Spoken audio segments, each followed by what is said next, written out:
Namaste, everyone. Welcome to the sixth episode of Public Dialogue series organized by Kathmandu University School of Management. I am Avinash Jha, MPPM Scholar at Kathmandu University School of Management. Kusum has established its brand as a pioneer of public policy program in Nepal.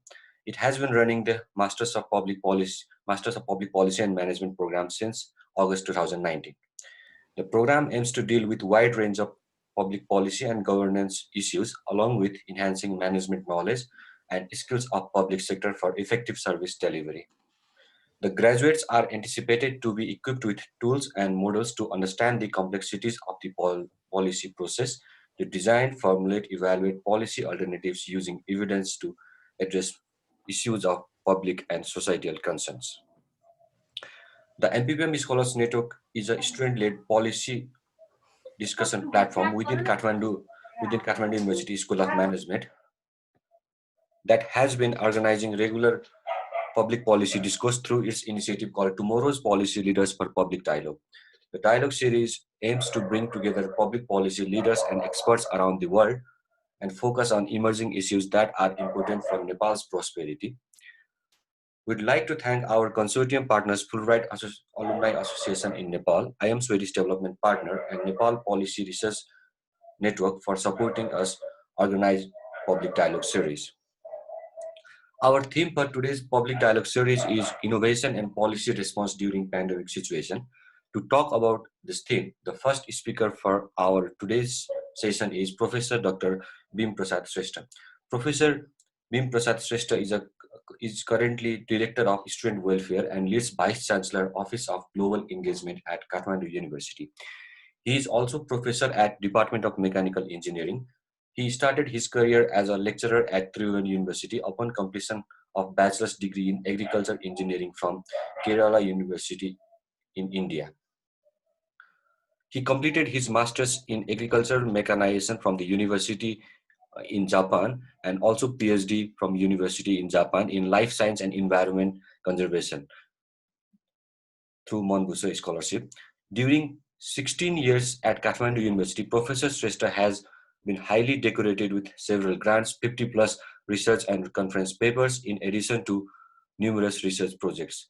His research areas are diverse, covering automation, agriculture, and rural development, focusing on biofuels and biomass in energy sector, machine vision, sanitation, etc. Apart from his teaching and research responsibilities, Professor Shrestha is actively involved in developing collaboration and linkages with various national and international universities and agencies.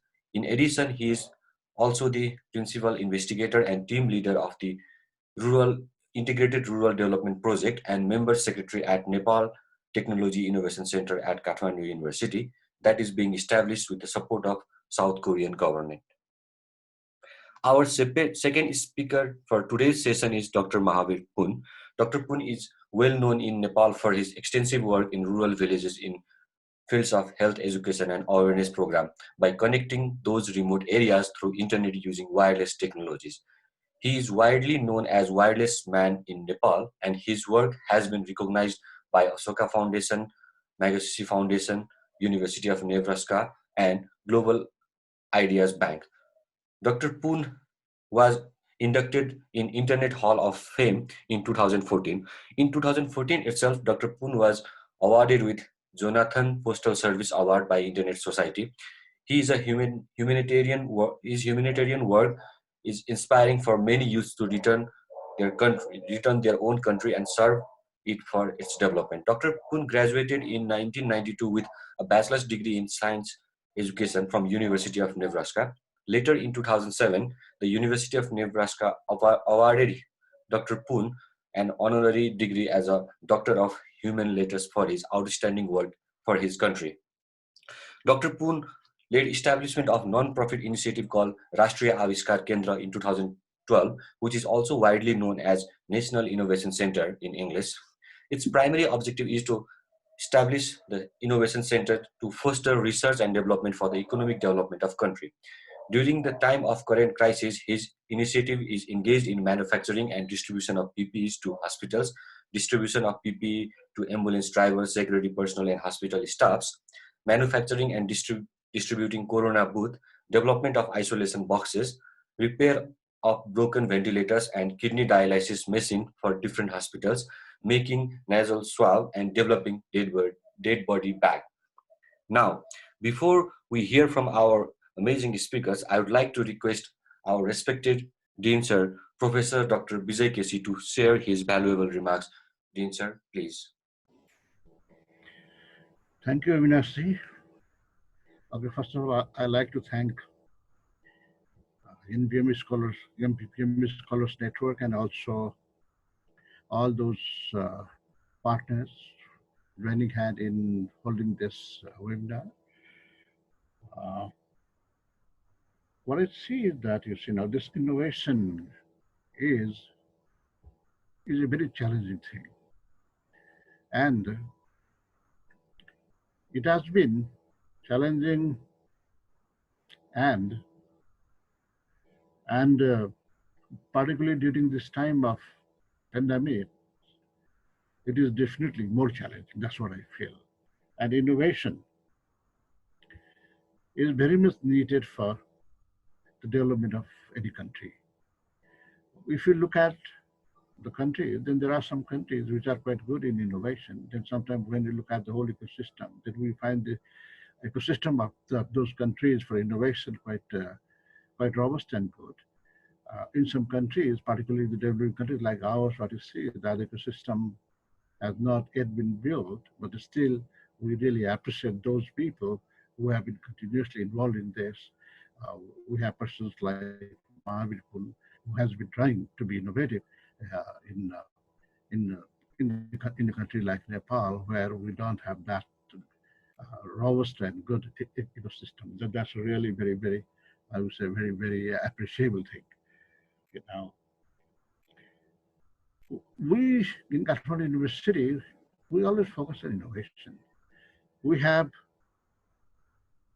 Idea Studio, Idea Action Center, and then where we encourage our students to come up with new ideas. Then after that, considering the business visibility, all those things, we provide them support and place in the idea action to implement those ideas. Just recently, one of these, I would say, a company, okay, Sajilu Marmat Seva, SMA, Sajilu Marmat Seva.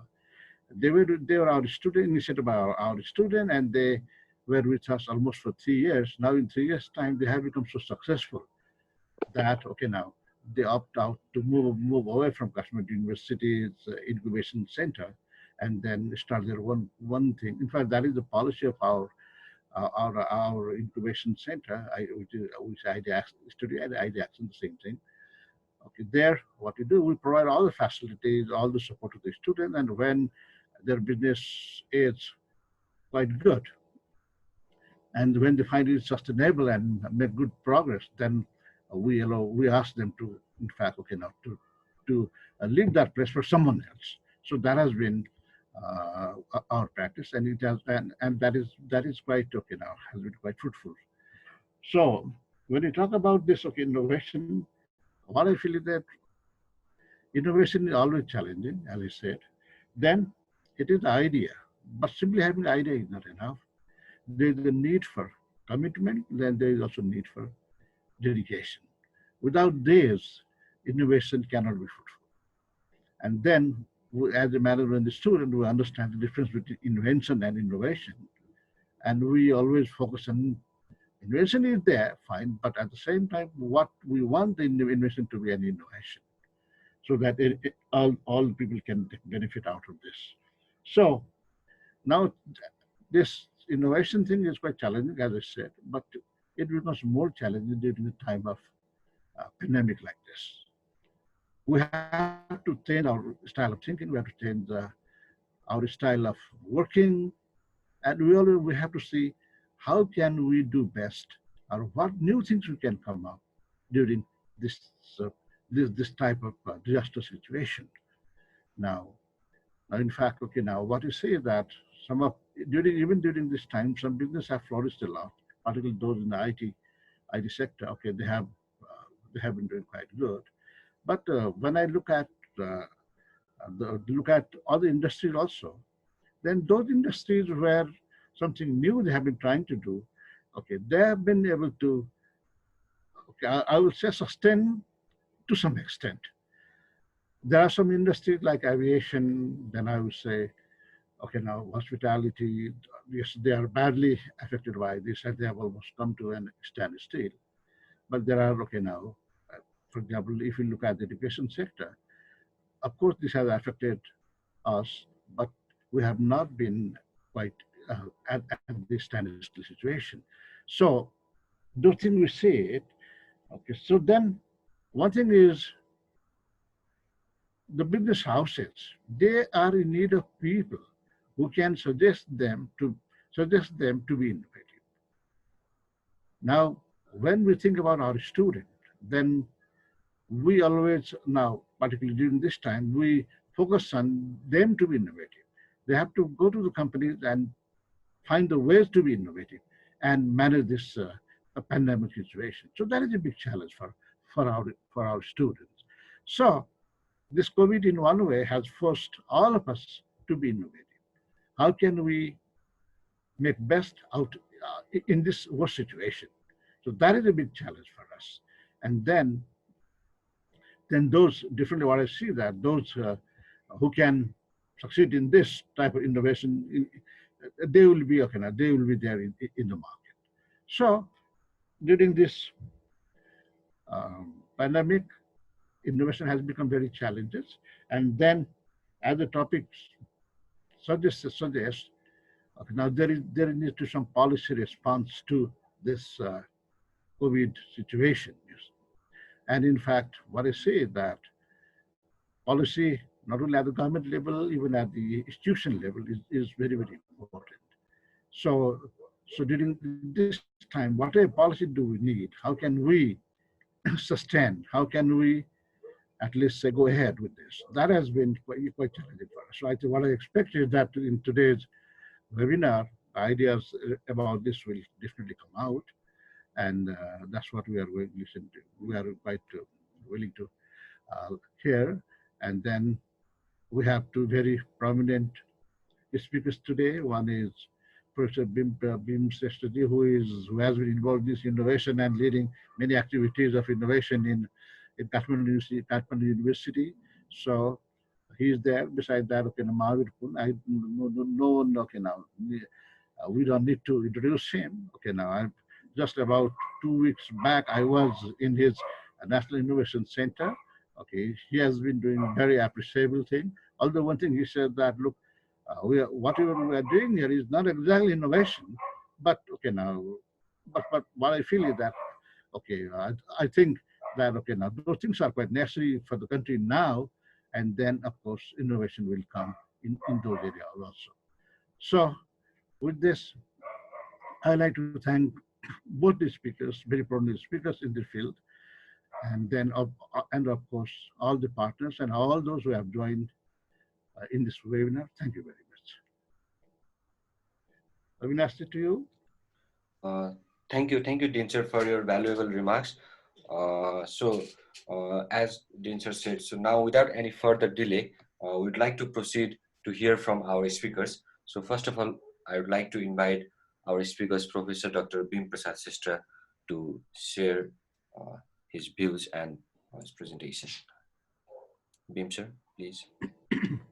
Thank you, Avinash ji, and respected Dean Sir at the School of Management. It's my great honor to share some of the few things that we have been working here at Kathmandu University with the varied, different listeners here and different audiences here. As today's dialogue is, how long do I have a time, Avinash? 25 minutes, sir. 25 minutes. Okay, good. Yes. So I need. Then I would like to seek your permission also to share some of the slides that has been prepared by some of my colleagues at Kathmandu University. And at the same time, because since today we are in a discussion of tomorrow's policy leaders, so probably we would like to share some of the things that what we are going to do from days to come, rather than what we have already done. Some of the things I would like to welcome you aboard, all those listeners here today, how you can be a part of this larger initiative of Kathmandu University, or that is an integrated rural development program here at Kathmandu University, to bring the, I say, one-stop platform for innovation. So I would like to share my screen here. Somebody is opening their mic, I think. Yes, okay.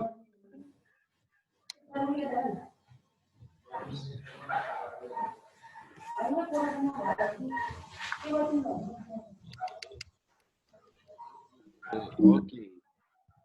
So I will put this down. So today's 20 minutes, I will take you to the integrated rural development project that is being launched at Kathmandu University, and which has envisioned to establish Nepal Technology Innovation Center. Of course, later my speaker, Dr. Poon, will talk more on that line, but however, we'll say that the initiative that we have taken at Kathmandu University. Oops, how to go? Okay. The concept of establishing this Nepal Technology Innovation Center, before that, we happen to have a concept of IRDP. That is, IRDP means Integrated Rural Development Program, meaning bringing the community as a center of our educations, and how we can integrate the community education into university mainstreaming systems. That we brought that concept in year 2017, and we signed a record of discussion, that is ROD we call, on February 22, 2017. And after that, at Kathmandu University, we followed that same trade, and in year 2017, 18, we have had the memorandum of understanding that got signed between the government of South Korea, the Republic of Korea, and Nepal government, to establish the integrated rural development program here at Kathmandu University. Let me go. Okay. The project that we are going to talk today, that we are going to discuss today, is about integrated rural development of Nepal through strengthening research and development capacity of Kathmandu University. Having said the research and development capacity of Kathmandu University, we don't only mean to have the researcher at Kathmandu University alone, but how we could integrate, how the Kathmandu University can create a platform or a hub for entire intellectuals that is within and outside the country to be a part of our team.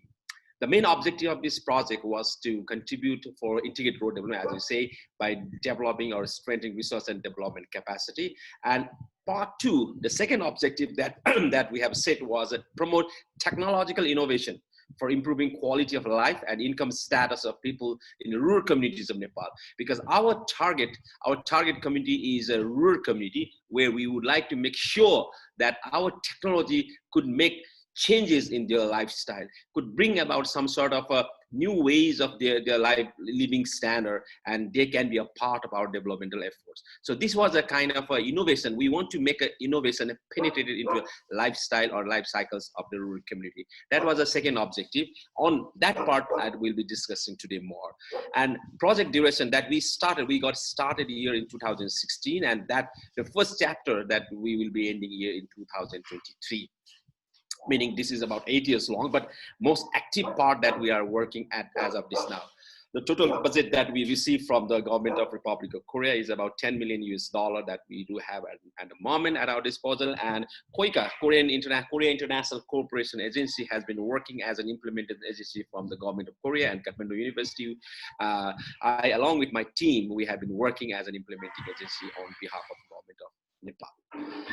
One of the major achievements that we receive as a part of this IRDP, or Integrated Rural Development Program, is we have formally established Nepal Technology Innovation Center by our official meeting of Executive Council that was held on January 18, 2019. Because why I'm saying these are the very recent dates and others is because, having done this all activities, we are projecting how we can impart, how we can have an impact on the education system by integrating, by impinging this innovation into our regular curricula and pedagogy. Okay. the concept of NTIC is like this. So our plan, of course, Nepal Technology Center is already there, but our plan here is to like this.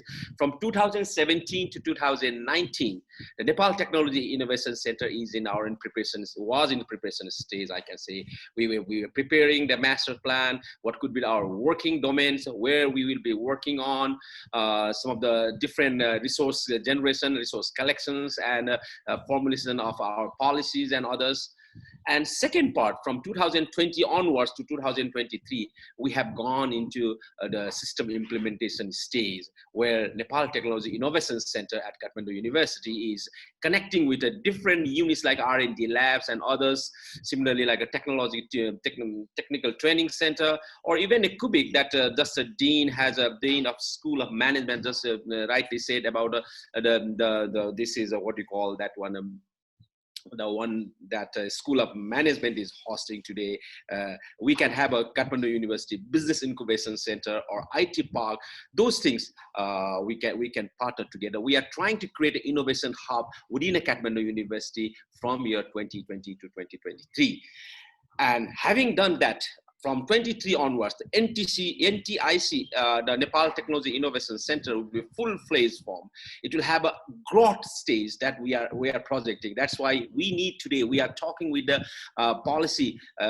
Masters of Public Policy students, how you can be an integral part of this Nepal Technology Innovation Center for further growth. From 2023 onward, you are the future leaders and you can be a part of this mission, how we can make the innovation as a way of life, how we can live and how we can have everyday conversation, how we can have all sort of our life as influenced or affected by this innovation. So that is in our growth stage, where we'll try to connect with the different agencies. Like already we are in some stage like a Nepal Academy of Science and Technology. We are connecting, of course, Nepal Innovation Center, and I see also in our radar map systems, ICT centers, or Nepal Academy of Science and EC modes, and other institutions also will be connecting. But having said that, it's not only the connection with the outside world, but at the same time, you can see the several RTICs are there in our bottoms, where RTIC 1, RTIC 2, meaning we would like to make sure that whatsoever NTIC does, it is for the rural people. This is the RTIC for the Rural Technology Innovation Center, where the innovation is developed in a grassroots level as a rural community, where the technology really have a penetration into their lifestyle and their way of living, and of course their living lifestyle get enhanced. So the NTIC hub will act as a bridge between the national center, even beyond that, with the international and the global scenario. So with the Rural Technology Innovation Center, this NTIC hub is being created and being constructed at Kathmandu University at this stage. So this is how we want to expand. At least we do have a roadmap or say a master plan that guide us how we'll be working from 2024 to 2035.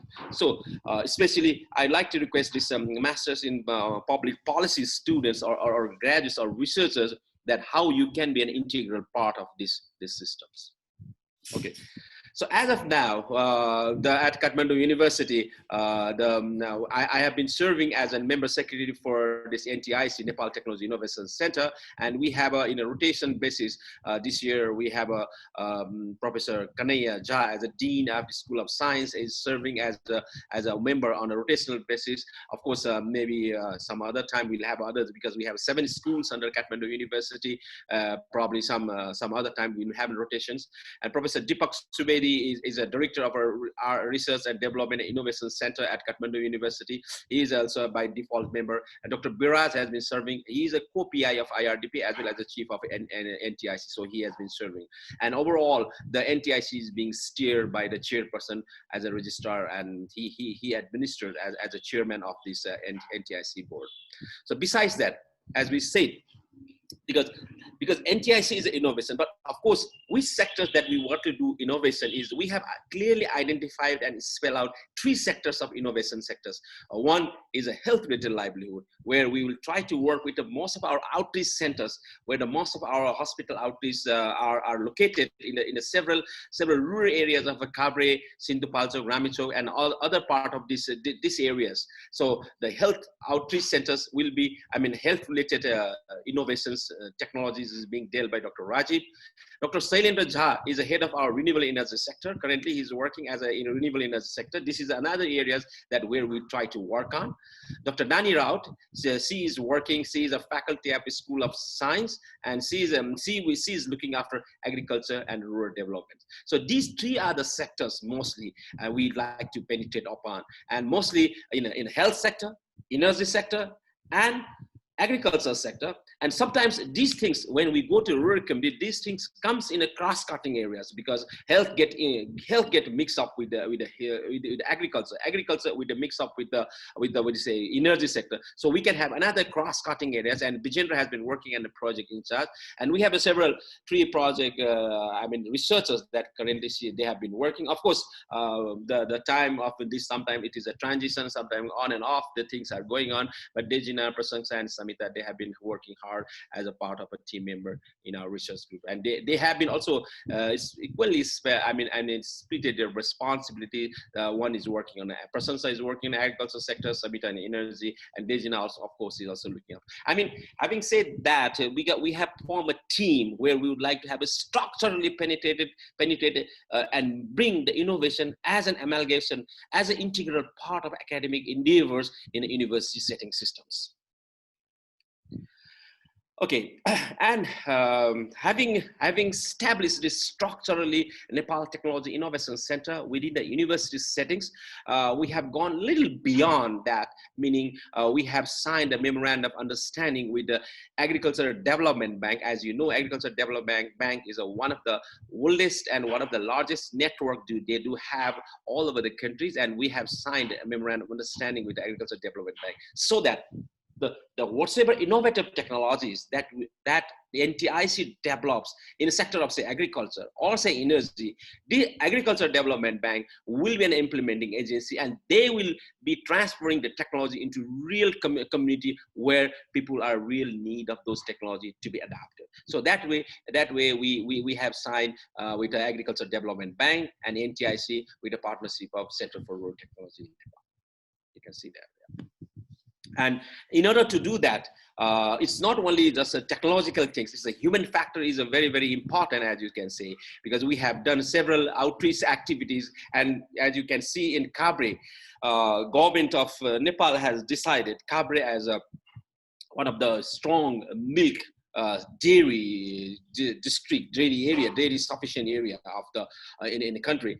Kabre has an enormous amount of, the largest amount of dairy productions, but that has not been channelized in a business way. That has not been properly used so that the farmers could get a real benefit out of that, and product could be diversified. That's why we had a several round of discussion with the Center for Rural Technology, and we did also the Dindibasini. This is some community,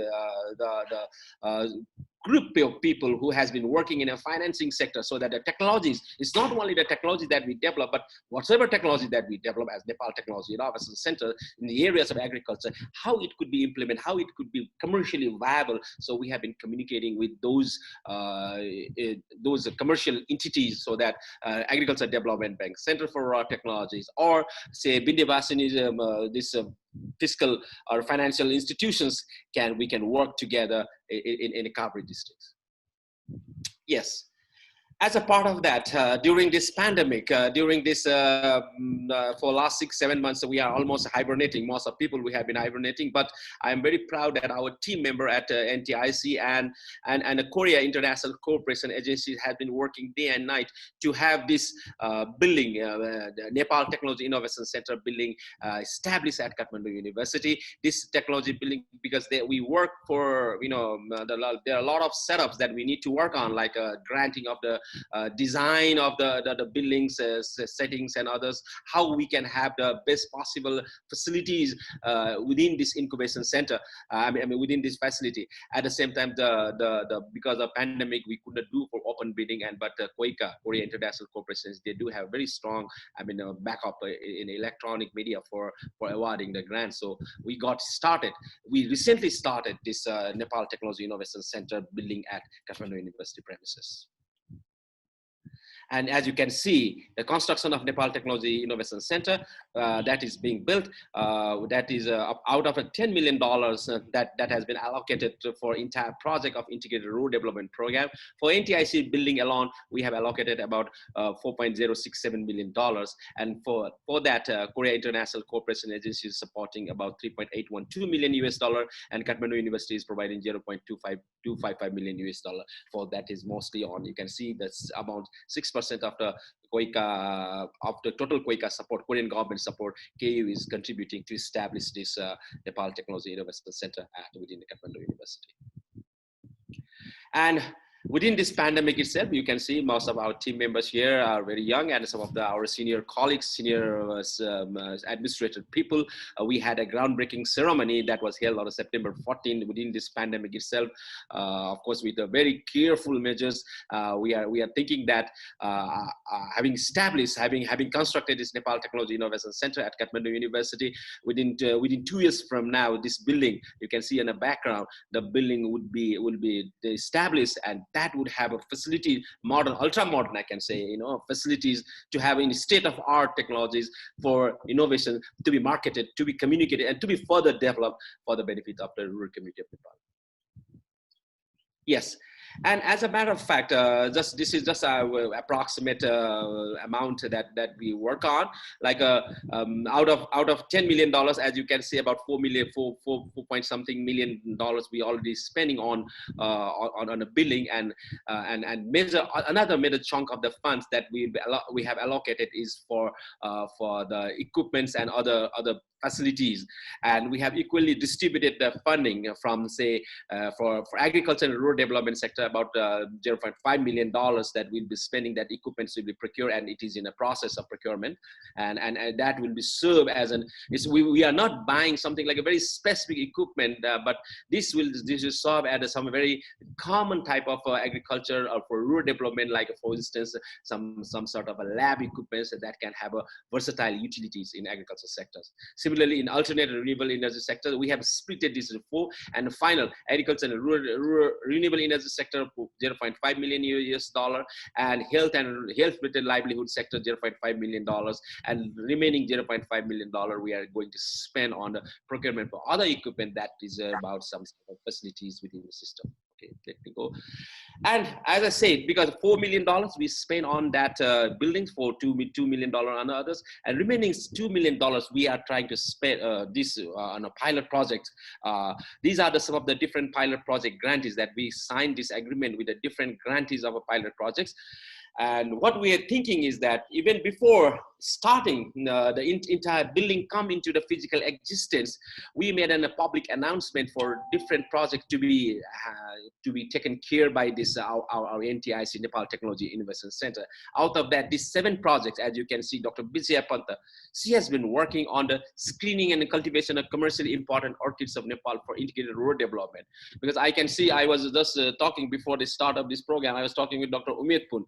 You are in Sierra Leone. Probably you can have a communication dialogue with Dr. Vijaya Panta, what she has really developed in that entrepreneur research center for screening and cultivation of commercially important orchids of Nepal, and with some innovative approaches, and she has come up with a very successful result. Similarly, Pratisthit Lal, he has been working on piloting of community-based regular cold store of post-harvest storage of agriculture products that he has almost completed that. Of course, September 20 is supposed to be completed, but of course, due to pandemic, he will be completing by the end of November or December. Similarly, Dr. Prabir Joshi from the Design Development in place of manual rice planter in the rural community of Nepal at the Tribhuvan University. And Dr. Suzanne Favu for the Shahar Development and Women Empower Initiative at Dolikhel Hospital. She has been working on that. Professor Hari Neopane has been working on developing river water pump for drinking and irrigation purpose for at the rural areas. And Dr. Rajani Shake, as you can see there at the left, you can see Dr. Rajani Shake has been working on a formulation evaluation of plant-based cosmetics at Kathmandu University. And Vijayendra Shrestha has been working at the Kathmandu University School of Engineering for evidence-based science-based planning for areas like agriculture, renewable energy, and health-related sector. Why I'm proposing this one as one of some of the innovative approaches of doing research is they are not doing in a conventional way of research. They have been given a mandate that Dr. Panta has been working in a best possible way so that the orchid could have commercially viable, and we have enough ground and background how her product could be connected with the markets and other sources. So this is how the NTIC has been working. These are some of the areas that NTIC has currently been working upon, but it is not. These are not only the areas that we'd like to work on, because during this pandemic situation, we try to work on some of the other pandemic related, like the transportation of dead bodies and others also we suddenly work upon. But these are some of the areas that we have been working, and most likely in the second phase, that is the start from year 2021, we will be expanding further these areas in some other larger scale or with some broader partnership with other stakeholders. Well, this picture, I personally put this picture is because, this is a Madam Lee Mi-kyung from the Korea International Corporation. She is the president, and she made a visit to Nepal out of our very busy schedule. There are several projects going on in Nepal, and the president of KOICA was here in Nepal just for 2 days, and she decided to visit Kathmandu University, and she was so much happy that with the women's participation, with the rural community participation, true participation, the projects has been ongoing, and the KOICA has assured the further partnership, further working together between NTIC and other stakeholders in Korea. Okay. This is just the background that I wanted to give, and now on we are in a stage of second phase, and I'm trying to connect today's my lecture series and how the policy students or policy scholars could be an integral part of our mission in this broader mission of NTIC. The second phase of Nepal Technology Innovation Center, that of course the building is fully furnished building, will be coming there in the year 2023. Even without having that building infrastructure, even without having completely accomplished the building construction plan, we are planning to work on these sectors from 2021 to 23. And especially my presentation here today is to bring the broader spectrum of the people engaged in our innovation center. In days to come, from 2021 to 23, we have approximately about $2 million for these activities to work on, and we'll be working on research and business development support program. Of course, agriculture is one area, energy is another area, health-related livelihood is a third area of our innovation and how to work with them. But let them be not only be research, but there must be some integral component of a business development sector as well, and how these policy students, masters of public policy related students can play a role in developing the business development plan of these three entities. Similarly, we would like to have set up with the equipment and testing support program where we'll have a certification of some time, because you see in a vicinity of our campus, if you go to Panchkal area, we see that a lot of fruits and vegetables are being produced there. But there are again another complaint that, oh, these fruits and vegetables sometimes contain this pesticide, these residues and all. Of course, if we can have some sort of facilities, rather than just being blamed those poor farmers, if we can have a testing facilities that what is the real content of organic matter, or what is the content of residual factor. So those are the testing support and facilities that we are trying to create at Kathmandu University, NTIC, Nepal Technology University. But this is not a final one. We have not yet decided. That's why I really would like to I would like to urge the largest spectrum of today's audience to be a part of our team, how we can design, because we have a funding, because sometimes people just come with an idea, but we have idea at the same time we have funding sources also. Let funding and idea come together, and you can be a contributor, how we can work together to have this equipment testing support center, because dairy could be another interesting area to work on, because a lot of dairy products are coming from Kabri area, and how mostly these agriculture professionals, you can come up with an idea that with this the equipment, with this facility at the Kathmandu University Nepal Technology Innovation Center, these are some of the facilities that we would like to work on, and we'll be definitely glad to create a platform, because since most of our audience today are from also Fulbright sector, so those who are coming back and after having studied in the United States or some other institutes, some other areas, so you can be a part of our mission and we can work together. A third and most important thing is a business support program. It is not like of course, we do have a funding like about $10 million at the moment, but this is not for all. It cannot do everything at the moment, because how to create a sustainable business model and school-based enterprises, especially KU branding of the KU in the market. We would like to have some product develops out of the student research programs. So we would like to see how the school-based enterprises should occur within, say, by integrating a school of management with a school of engineering, school of management with a school of science, or a school of medical science. So this kind of school-based entrepreneurship, how we can work on. Because why I'm proposing this one, I'm not going to tell about some of the success stories that we have done, but rather we would like to work together. We would like to work, we like to march together to create a success stories in days to come. Similarly, startup and incubations. Because you see, one of the beauty of Nepal Technology Innovation Center is it is housed within the university seating systems, because most of the faculties, professors, department heads are involved in as an important stakeholder of this Nepal Technology Innovation Center. And we are trying to integrate this academia with innovations and try to see like whatever the students have developed as a part of their academia, as a part of their thesis work, they let not be ended just as a part of a publication or as a decorative material in our library. Let them have some business outlet. Let them have some incubation. As a Dean sir, at the very beginning was mentioning about the Sajilo Marmar Sewa, SMS.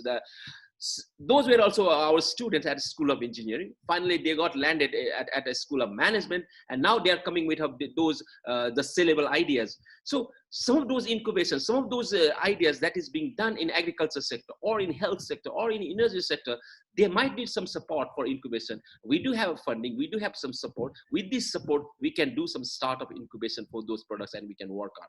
And finally, the cooperation support program, where we are providing on a technological database and networking and training and education sector. So these are the areas that we'll be working at Nepal Technology Innovation Center from year 2021 to 23. And we really need your support, your engagement, your participation, so that the Nepal Technology University is not only for Kathmandu University, it's not only for the people in Nepal alone. Also, this can have some global network and connectivity, and we can work together. Okay, now today I'm coming to today's topic, like a policy, how the policy innovation and the policy outreach center could be integrated or could work together with our mission. One of the major outbreak, I can say, one of the major the changes that the Kathmandu University has initiated is the campus to community. Probably you might have heard this kind of a concept very long time back.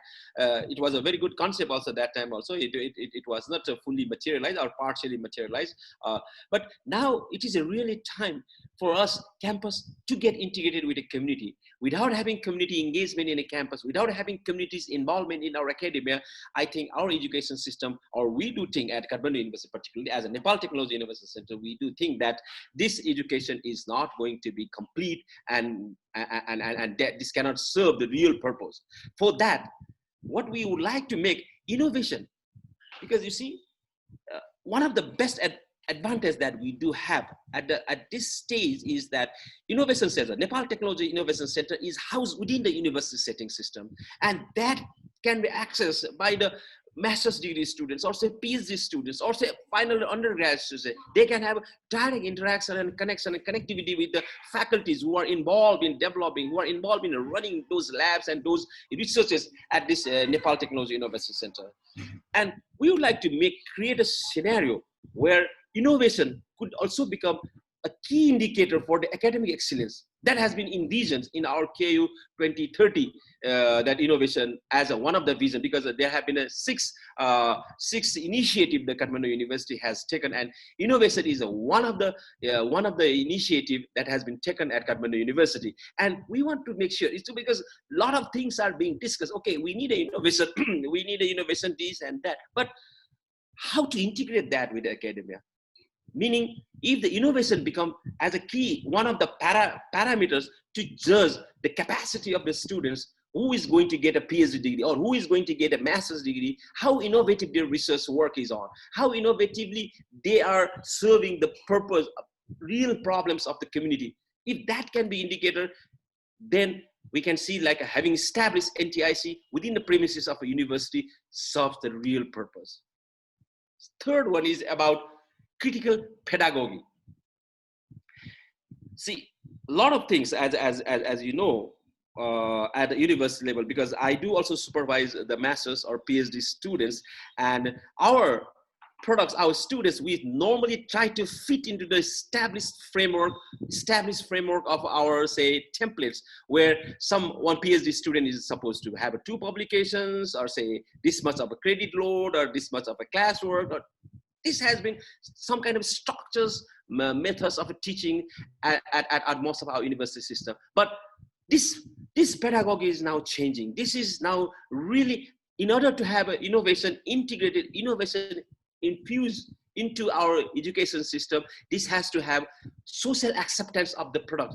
Okay, if somebody is doing a PhD, if somebody is doing a master's level research, okay, the product, the output, okay, the thesis writings and all these things are important. Okay, fine. But the product that he's developing, how much socially these things are being accepted? How the society looks upon the community where he or she belongs to is judging or being utilized his products into his daily life. So that could be the, or I can say in another word, community-driven curriculum development. The need-based curriculum development. As you can see here in pictures, our students, faculties are going and collecting a data, what exactly the type of the status of the community. And based on that, we develop a curriculum, and the student from the same community get trained, and he will be the policy leaders for tomorrow. Otherwise, what we have been doing, we have been teaching what has been being taught for last several decades, and we will not be able to create a policy leaders for tomorrow, but we'll be just creating policy leaders for yesterday's. So this is like a new shift on paradigm where we have to work on, making a real judgment of the requirement that need to be accessed, that need to be reflected in our curricula, and that way we'll set up, that will change the community-driven curricula in our system. So this is something like innovation, policy innovation, I can say, the policy students can play a role in that, and creating a policy research outreach research center where the classroom is not within the buildings, but their classroom is a real field work, real agricultural farm, real disaster areas, real areas where people are being suffering. So those could be the areas that we need to work on. So that is a changes in our policy, and that could be the real working center. That is where we want to make sure that campus reaches to community, and community has no boundaries to reach the campus. This is a new paradigm shift that we are trying to work on, and most of things, this NTIC website that you can find it here. Shall I open? Avinash, tell me if I have gone too fast, too much. Let me check this website. You can have a website here. I think I have to stop this one. Most of things you can find this thing in our website also. Our Nepal Technology Innovation Center has recently launched this official website. This you can see. I'm sorry. This website you can see. Oops. This a lot of things that I just talk about is I just took the pictures from there, and I will just like to take a virtual tour of Avinash, you are getting my slides, right? Yes, sir. Okay, let me just take you the virtual tour of our Nepal Technology Innovation Center that you will see at Kathmandu University. I'm just.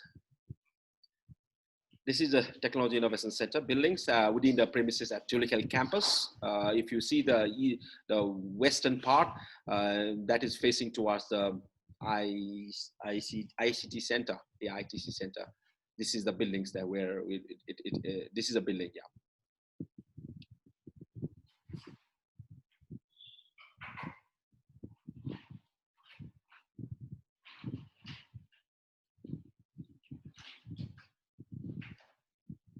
And you can see, and this building, the building has also been innovatively designed in a like that most of the sunlight light from natural lights can have, and greeneries and all has also been maintained, so that because sometimes a lot of plantation losses are not encouraged while constructing this building. You can see this very open space.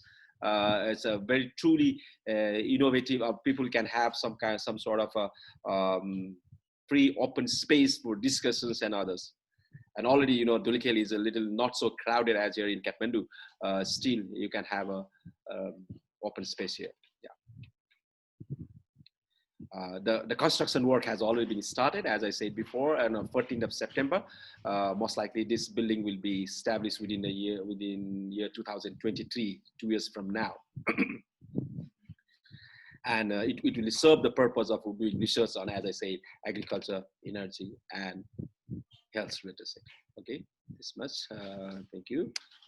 Let me stop this sharing. Okay, screen. Okay. Okay. So, oops. Okay, now way forward.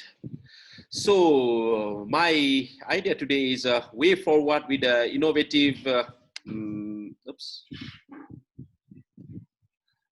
public policy for is the as you can see, the support that we are getting is from the Korean government, that is South Korean governments. And if you see the global map, the way forward with the innovative public policy approach is we really need to have a global engagement and partnership developments.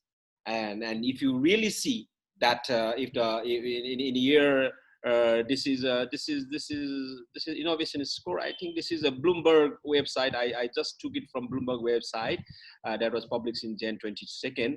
And you see the Korea, the small country, it's not a once upon a time, Nepal used to support this country.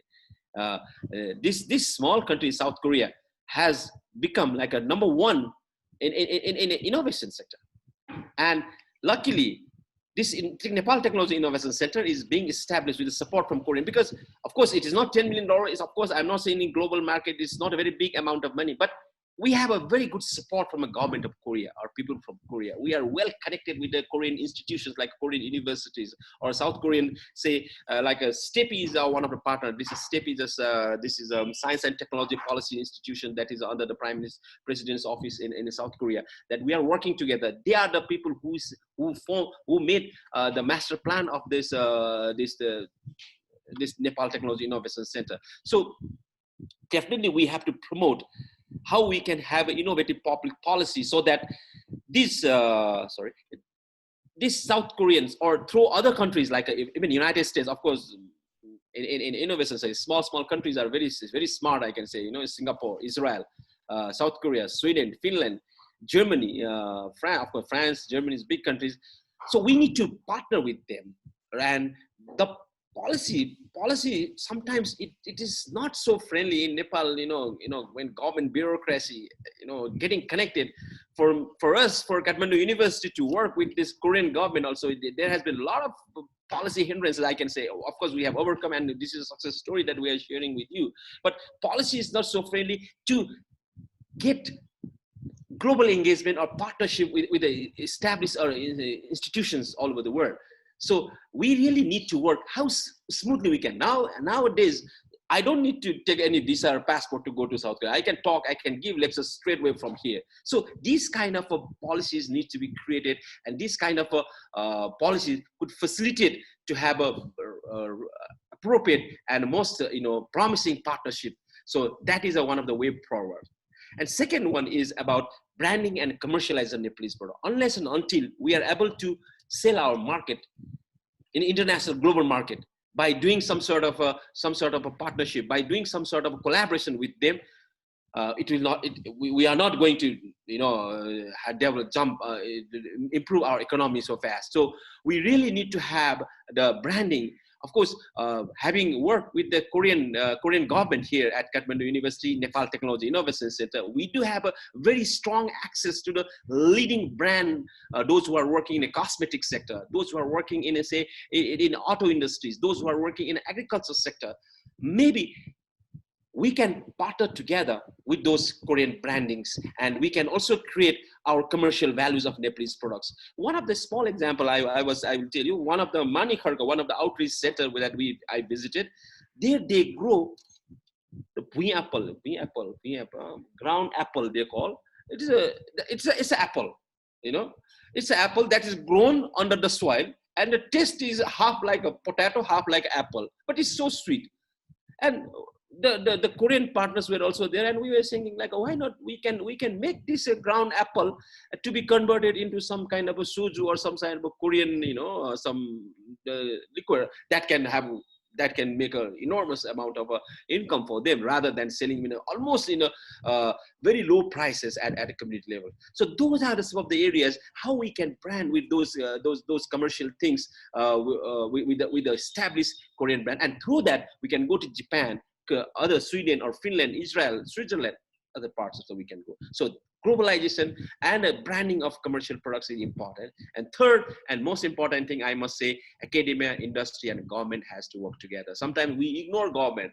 We don't give much value to the government, but when we really need to work in the international arena, the government's rules and regulations, government policies to facilitate us to work together is a very, very important. And you guys, especially working in a public policy, you have to work together how this innovation, because innovation is not written, you cannot find in any book. As a dean sir, I say, there's a really difference between invention and innovation, because it is not written in book. It is not any way, any fixed routes or roadmap to reach the innovation. So there is some policy, some flexibilities in policy. That policy scholars has to work upon, and they have to provide this platform. This platform can function as a unit where academia, industry, and government can come together for further linkages and collaboration. With this, I would like to just finally would like to say what Albert Einstein has said: you can't solve a problem on the same level that it was created. You have to rise above it to the next level, because we are trying to solve the problem of the rural community. We are trying to solve the problem of the people living in this part of the world. Definitely for that, we have to go little above that. We really need to upgrade our facilities and capacity by partnering with our well-wishers that is scattered all over the world, and we can work together to solve those problems that is existing in our community. So with these words from Albert Einstein, I would like to thank for listening very patiently, and I'll be more than happy. Most of my colleagues that are working at the NTIC as a researcher are also here in this communication. So I'll be more than happy to share with you more working together, so that the tomorrow's policy leaders are you, and this is what it is being handed over from next year onwards, how the policy related issues could be integrated in Nepal Technology Innovation Center. Thank you very much. I took a little bit more than that time, and I'll be more than happy to answer any queries from the audience. Thank you very much. Thank you so much, Bim sir. Thank you for the insightful presentation and sharing the work of integrated rural development of Nepal and how it can contribute to strengthen the research and development capacity of Kathmandu University, and then how also different schools in Kathmandu University can work together with Nepal Innovation Technology Center. And we're getting a lot of queries from our audience. So before we move to that sections, our second speaker, Dr. Poon, is here. So I would like to welcome Dr. Poon to share his views for 20 to 25 minutes. And also, like, we can use both the language. So अब चाहिँ म doctor Mahavir पुनलाई चाहिँ उहाँको केही कुराहरू चाहिँ share गरिदिनको लागि चाहिँ आग्रह गर्न चाहन्छु।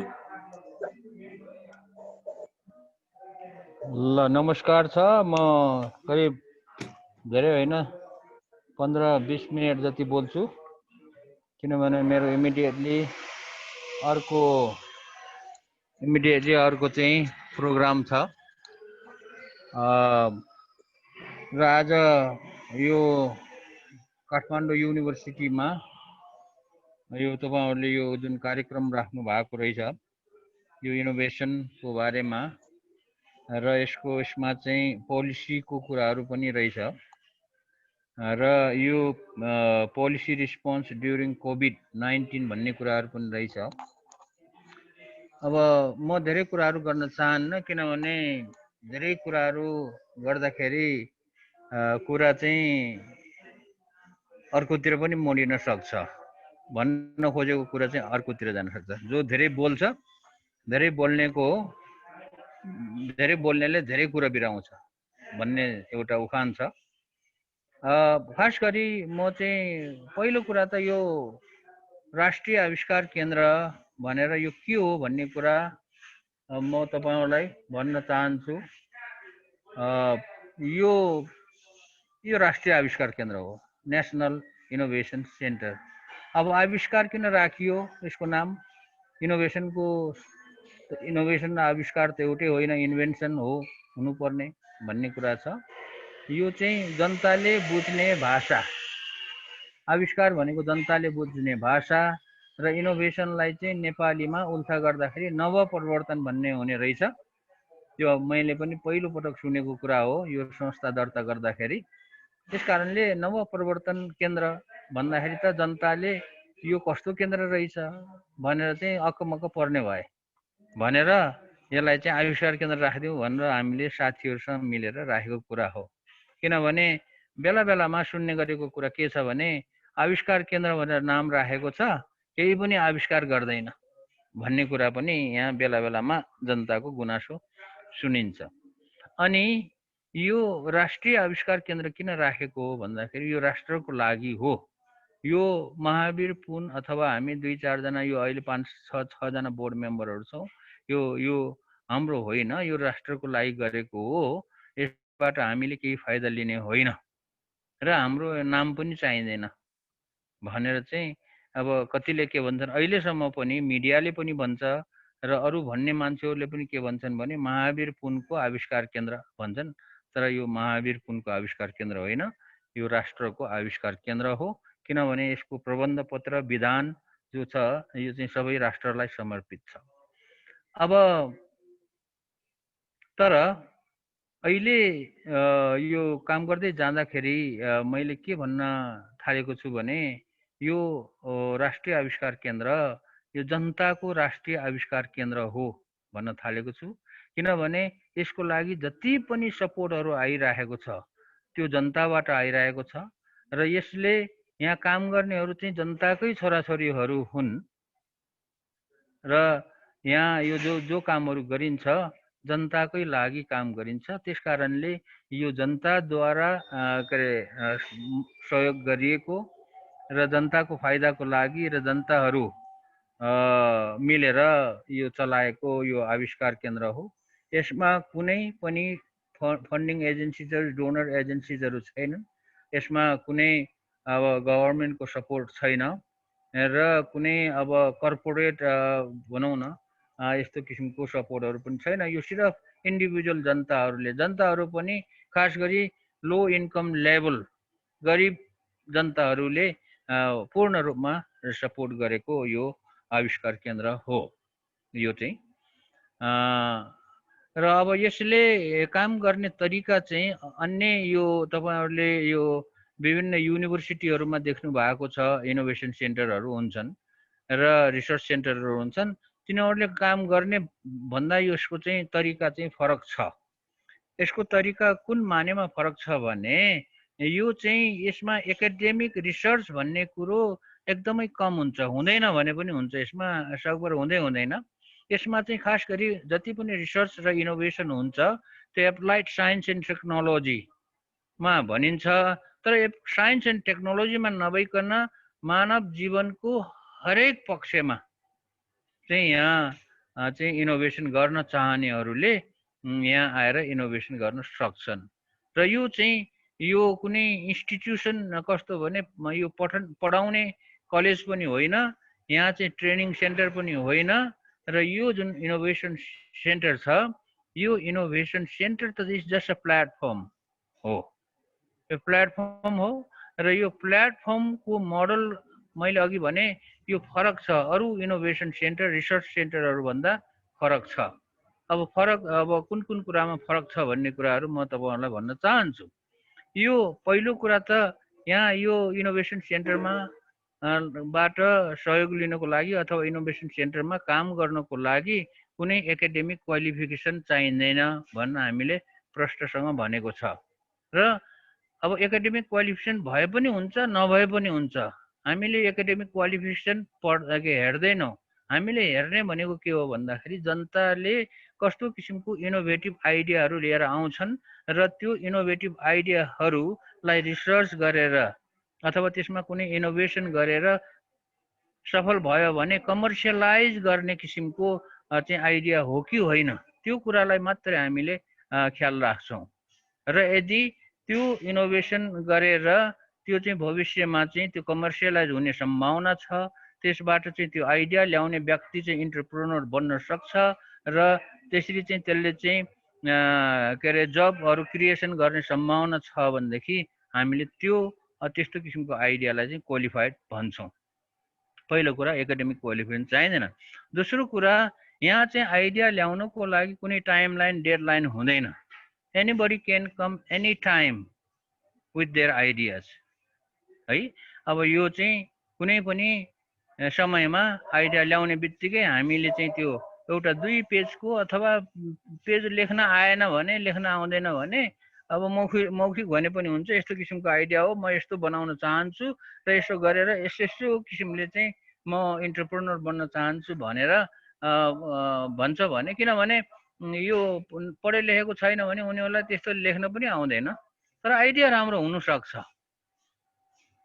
त्यस कारणले त्यो जहिले पनि आएर भन्न सक्छ। र यसलाई चाहिँ स्क्रिनिङ गर्नको लागि एउटा कमिटी हुन्छ र त्यो कमिटीले तुरन्तै स्क्रिनिङ गर्छ र यो के अरे राम्रो आइडिया छ भनेर छानियो भने त्यो तुरन्तै उसले काम गर्नु सक्छ, एउटा कुरा। र यसमा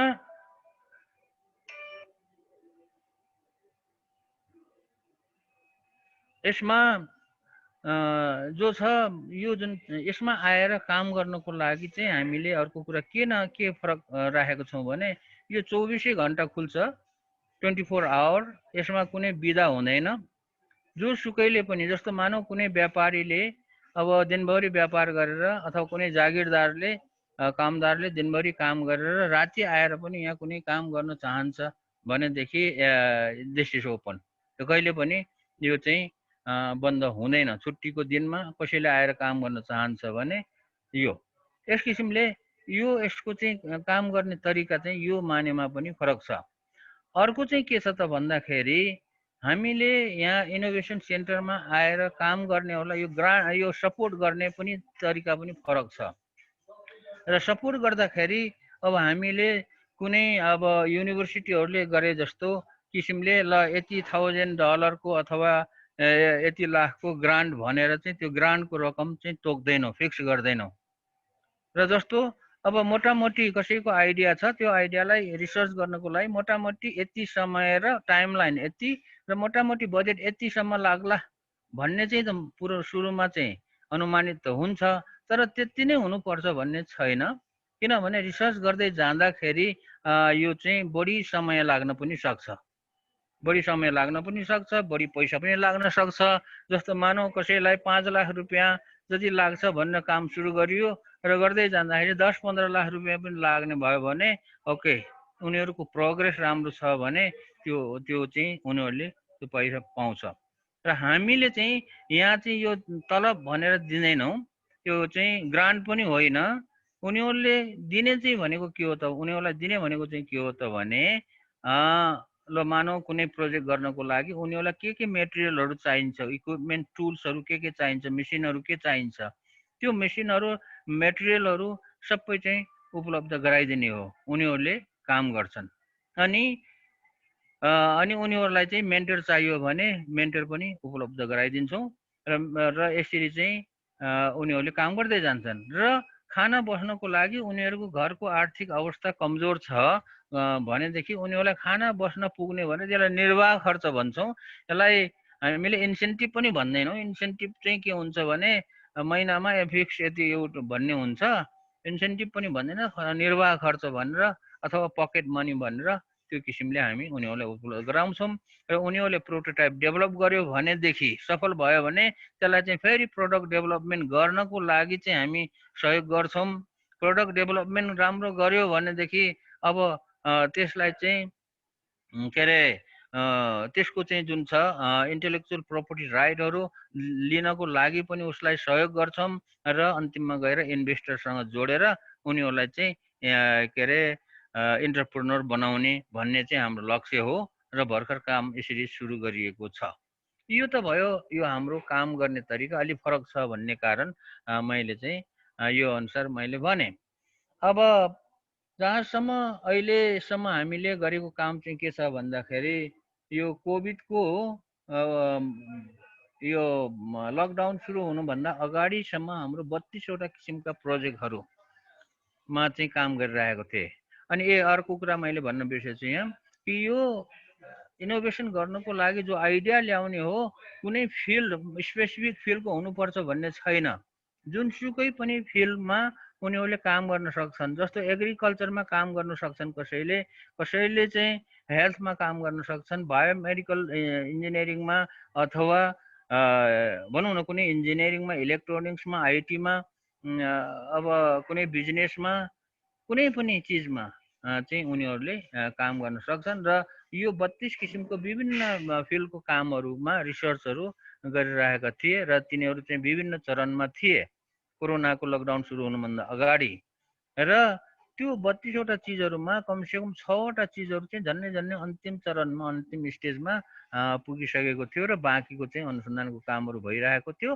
तर कोरोनाको अवधिमा कोरोनाको लकडाउन सुरु भइसकेपछि हामीले यो अस्पतालको डाक्टरहरूको रिक्वेस्टमा यस्तो चिजहरू बनाइदिनु पर्यो, उस्तो बनाइदिनु पर्यो भनेर चाहिँ उनीहरूले रिक्वेस्ट गरिरहेको हुनाले अब हामीले चाहिँ यताको कामलाई चाहिँ अलिकति थाँती राखेर अनि डाक्टरहरूको रिक्वायरमेन्ट अनुसारको कामहरू गर्दै गयौँ र त्यसमा पनि रिसर्च निकै प्रशस्त रिसर्चको कामहरू भयो। तर त्यो चाहिँ सिर्फ कोरोनाको लागि रिसर्चको कामहरू भयो, किनभने डाक्टरहरूले आइडिया दिन्छन् त्यो अनुसारको काम गर्नको लागि त रिसर्च त गर्नु पर्यो। र अहिलेसम्म 10वटा चिजहरू हामीले बनाएर वितरण गर्यौँ। कोरोनाको रोकथामको लागि सुरक्षाकर्मी स्वास्थ्य कर्मीहरूलाई सुरक्षित बनाउने 10 किसिमको विभिन्न चिजहरू बनाएर त्यो दियौँ। र अहिले अरू नयाँ 4 किसिमको चिजहरूमा रिसर्च हुँदैछ, त्यो पनि बन्दैछ। र त्यसको डिटेलमा म जान चाहन्न किनभने टाइम छैन। तपाईँहरूलाई त्यो डिटेलमा के काम गरिरहेको छ, पहिला पनि के कामहरू भइरहेको छ भन्ने हेर्न मन छ भनेदेखि हाम्रो वेबसाइटमा गएर हेर्नुहोस्, nicnepal.org, nicnepal.org मा गएर तपाईँहरूले हेर्न सक्नुहुन्छ। अब यो भयो, यसरी चाहिँ हामीले यो कामहरू गरिरहेका छौँ। अब यहाँ जुन छ यो अहिलेको जुन छ के अरे पोलिसीको कुराहरू जुन छ, अब यसो गर्दाखेरि अब मैले चाहिँ भनिरहेको कुरा एउटा कुरा तपाईँहरूलाई पनि म सेयर गर्न चाहन्छु। र यो गभर्मेन्टको पोलिसी चाहिँ नेपालमा रिसर्च एन्ड इनोभेसन गर्नको लागि पोलिसी चाहिँ कुनै छैन। गभर्मेन्टले के गरिरहेको छ भने अब रिसर्च एन्ड इनोभेसन गर्नको लागि भनेर एउटा हाम्रो national academy of science and technology त खोलेको छ, त्यो त सबैलाई थाहा छ। अनि सबैले त्यो नासलाई पनि अलिकति गाली पनि गर्छन् हैन। र अन्य रिसर्च सेन्टरहरू पनि छ। यहाँ त्रिभुवन विश्वविद्यालयभित्र पनि 4वटा रिसर्च सेन्टरहरू छ। तपाईँहरूले अहिले त्यहाँ केयुमा पनि खोल्दै हुनुहुन्छ। केयु त अलिकति एग्रेसिभली काम गरिरहेको छ। तर यो टियु भयो, अरू नास्ट भयो, अब अरू पनि छन्, यिनीहरूले किन काम गर्न सकिरहेका छैनन् त भन्ने कुराको चाहिँ म अलिकति मेरो आफ्नो तर्फबाट मेरो विश्लेषण गर्न चाहन्छु। र यिनीहरूले काम गर्न नसक्नेको मुख्य कारण चाहिँ के हो त भन्दाखेरि यो इनोभेसन एन्ड रिसर्च गर्ने कामलाई अथवा यो जुन एउटा प्रोसेस छ। प्रोसेसलाई चाहिँ सरकारले के गरेको छ भन्दाखेरि मन्त्रालयको विभाग चलाउने, अफिस चलाउने, हैन, मन्त्रालय चलाउने जस्तो, अथवा सरकारले आफ्नो सरकारी काम काज गर्ने जस्तो तरिकाले चाहिँ रिसर्च एन्ड इनोभेसन सेन्टरहरूलाई पनि चलाउन थालेको छ। त्यसो गर्दाखेरि के भन्छ भन्दाखेरि ब्युरोक्रेटिक प्रोसेस धेरै हुन्छ। जस्तो म उदाहरण दिउँ, नासले कुनै एउटा काम गर्न खोज्यो भनेदेखि गभर्मेन्टको त्यो सम्पूर्ण प्रक्रिया उसले पुरा गर्नुपर्छ, पुरा गरेन भने उसलाई चाहिँ अख्तियार लाग्छ भन्ने अब त्यहाँका मान्छेहरूलाई थाहा छ। अब यसरी चाहिँ यो सम्पूर्ण प्रक्रिया पुरा गर्दाखेरि के हुन्छ त भन्दाखेरि जस्तो कुनै इनोभेटिभ आइडिया लिएर आएको मान्छेले कति महिना कुरेर बस्ने, अनि अब त्यसरी कुर्न त सक्दैन। त्यस कारणले अब आइडिया आएको मान्छेहरूले पनि त्यहाँ गएर काम गर्न सक्दैन र नासले पनि काम गराउँछु भनेर भन्दै पनि उनीहरूले चाहिँ काम गर्न सक्दैन, किनभने उनीहरूले चाहिँ गभर्मेन्टको जुन कानुन अनुसार जो प्रोसेस छ त्यो प्रोसेस त फलो गर्नुपर्छ। यसरी रिसर्च एन्ड इनोभेसनलाई पनि एउटा मन्त्रालयको एउटा विभाग चलाउने, एउटा भनौँ न अफिस चलाउने, कार्यालय चलाउने जस्तो त्यही कानुन अनुसार चाहिँ त्यही नियम अनुसार चाहिँ प्रक्रिया अनुसार चाहिँ चलाउने हो भने रिसर्च एन्ड इनोभेसन गर्ने जति पनि प्रतिभाशाली सन्ततिहरू छन् तिनीहरू चाहिँ के हुन्छ भनेर फ्रस्ट्रेटेड भएर जान्छ। त्यस कारणले यसको उपाय के हो त भन्दाखेरि यो रिसर्च एन्ड इनोभेसन सेन्टर चलाउनको लागि यसको जुन प्रक्रियाहरू छ त्यसलाई चाहिँ एकदम सहज बनाउनको लागि छुट्टै कानुन चाहिँ नियम ऐन के भन्छ मलाई थाहा हुँदैन है, नियम कानुन ऐनहरू जे छ त्यो चाहिँ बनाउनै पर्छ। त्यो बनाएन भनेदेखि अब यो त्यो चाहिँ इनोभेसन सेन्टरहरू चल्दैन। अब यो युनिभर्सिटीहरूले पनि अब जस्तो मानौँ त्रिभुवन युनिभर्सिटीमा पनि अथवा काठमाडौँ युनिभर्सिटीमा पनि तपाईँहरूले त्यसो गर्न चाहनु होला, तर अन्य तरिकाले अन्य कुराहरू, अन्य कार्यक्रमहरू, प्रोग्रामहरू, प्रोजेक्टहरू चलाउनको लागि जुन नियम कानुन छ त्यही कानुन अनुसार, जुन त्यही प्रक्रिया अनुसार तपाईँहरूले यो चाहिँ रिसर्च एन्ड इनोभेसन गर्नेहरूलाई चाहिँ के अरे चलाउन मद्दत गर्न चाहनुभयो भने त्यसको चाहिँ त्यो चाहिँ प्रोडक्टिभ हुँदैन भन्ने चाहिँ मेरो पहिलेदेखि नै, अहिलेदेखिको होइन पहिलेदेखिकै जोड हो। त्यस कारणले नेपालमा रिसर्च एन्ड इनोभेसनलाई चाहिँ अगाडि बढाउनको लागि के हुनुपर्छ भन्दाखेरि छुट्टै कानुन, यसको प्रक्रियाहरू खुकुलो बनाउनु पर्छ। कसरी हुन्छ त्यो कानुनले चाहिँ त्यो इनोभेटरहरूलाई के अरे ट्यालेन्टेड क्रिएटिभ माइन्डलाई चाहिँ एट्र्याक्सन गर्ने होस्। एट्र्याक्सन अहिले त के छ भन्दाखेरि त्यो हाम्रो कानुनले त्यो के अरे ट्यालेन्टेड मान्छेहरूलाई एट्र्याक्सन होइन रिपेलिङ गरिरहेको छ। अनि विदेश नगएर कहाँ जान्छ त? यो कुरा चाहिँ मैले तपाईँहरूलाई भन्न चाहेँ र तपाईँहरूले पनि सोच्नुहोस्, मैले भनेको कुरा म गलत पनि हुन सक्छु, तर मेरो अन्तरात्माबाट मैले भोगेको र मैले देखेको कुरो चाहिँ यो हो। अब तपाईँहरूलाई अब पनि थाहा छ कोरिया चाहिँ नेपालभन्दा गरिब थियो अरे कति वर्ष अगाडि भन्छ। कोरियन प्रोफेसरहरूले पनि म कोरियामा गएर त्यहाँको युनिभर्सिटीहरूमा डुल्दाखेरि त्यसै भन्थ्यो। उनीहरूले कोरियाको चाहिँ पुरानो त्यो 1950sतिरको कोरियाको चित्रहरू देखाउँथ्यो, फोटोहरू, यस्तो यस्तो थियो कोरिया भनेर। अब त्यो कोरियाको मुलुकको मान्छेहरू अहिले कसरी त्यो ठाउँमा पुग्यो भन्दाखेरि एउटै कारण छ। त्यो त्यहाँ 10वटा कारण छैन। हेर्नुहोस्, त्यो एउटै कारण के हो भने त्यहाँको गभर्मेन्टले रिसर्च एन्ड इनोभेसनलाई चाहिँ एकदमै प्रायोरिटी दिएर अनि कसरी हुन्छ ट्यालेन्टेड मान्छेहरूलाई एट्र्याक्ट गर्यो। एउटै उदाहरण दिन चाहन्छु, त्यो ट्यालेन्टेड मान्छेहरूलाई कसरी एट्र्याक्ट गरेको रहेछ कोरियाले। त म त्यहाँको प्रोफेसरहरूले नै भनेको, बुढो प्रोफेसरहरूले के भन्यो भने त्यो त्यति बेला कोरियामा चाहिँ हुन त अहिले पनि कम्पलसरी मिलिट्री सर्भिस छ, त्यो आर्मीमा चाहिँ कम्पलसरी चाहिँ भर्ती हुनै पर्छ, 2 वर्ष के अरे काम गर्नै पर्छ।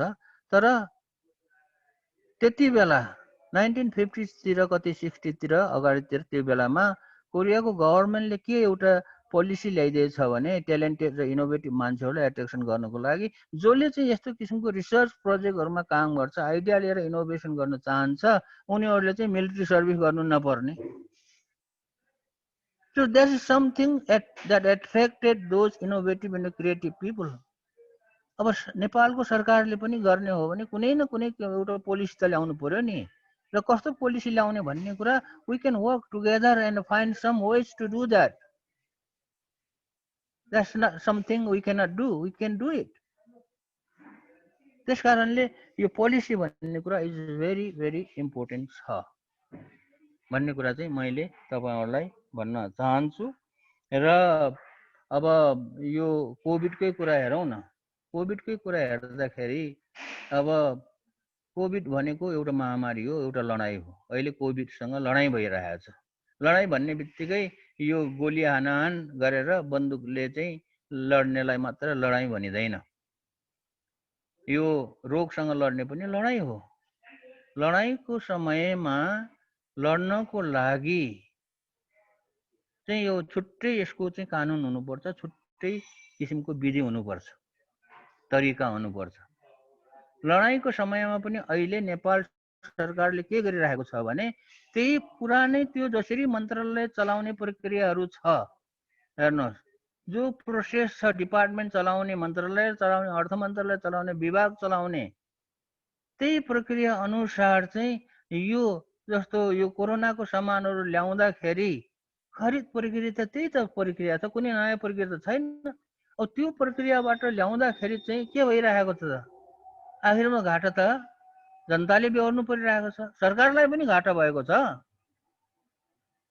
त्यसकारण मैले भनेको थियो के भने यो कोरोनाको महामारीसँग लड्नको लागि एउटा छुट्टै प्रक्रिया, emergency, not only corona, any natural disaster होस् अथवा एनी इमर्जेन्सी सिचुएसन होस्, सँग लड्नको लागि छुट्टै किसिमको कानुन प्रक्रिया बनाउनु पर्छ. र त्यो कानुन प्रक्रियाहरूले त्यो चाहिँ सबै काम चाहिँ छिटो छिटो गर्न सकिने होस् भन्ने कुरा चाहिँ मैले भनिरहेको छु.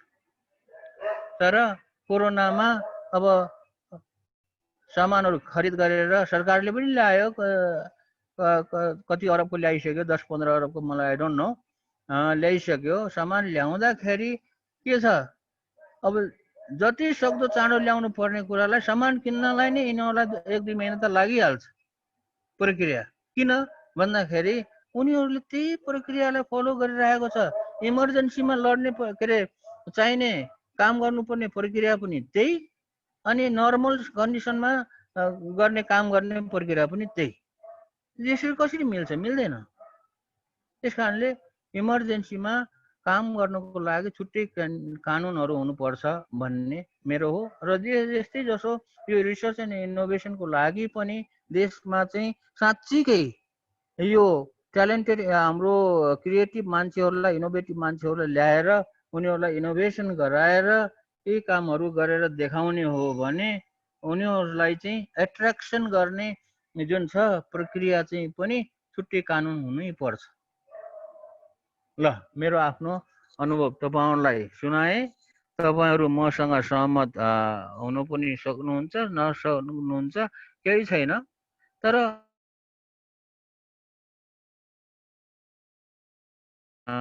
भाइहरू पनि होला यहाँ, हाम्रो सरहरू पनि धेरै देखिनुहुन्छ र भाइ बहिनीहरू पनि छन्. भाइ बहिनीहरूलाई मैले के भन्न चाहन्छु भने कुनै इनोभेटिभ आइडिया छ र त्यो आइडियालाई चाहिँ तपाईहरुले रिसर्च गरेर तपाईहरु इन्टरप्रेन्योर बन्न चाहनुहुन्छ भने र यदि त्यसमा के अरे राष्ट्रिय आविष्कार केन्द्रले गर्न सक्ने केही मद्दत छ भने भनिहाल्नुहोस्. मलाई त फोन गरेर भने पनि हुन्छ. मलाई कुनै निवेदन चाहिन्न. म निवेदनको कागज दियो भने म सिधै पढ्दा पनि पढ्दैन म चाहिँ. त्यस कारणले त्यो चाहिँ आइडिया ल्याउनुहोस्. मैले भनिरहेको कुरा चाहिँ त्यसलाई चाहिँ रिसर्च गरौँ. तर एउटा कुरा के भनेदेखि अधिकांश युनिभर्सिटी पढ्ने विद्यार्थीहरूको लक्ष्य के हुन्छ भनेदेखि ग्रेजुएट भएर जागिर खाने भन्ने हुन्छ. जागिर खाने छ भने ठिकै छ, खानुहोस्, हैन, त्यो मेरो भन्नु केही छैन.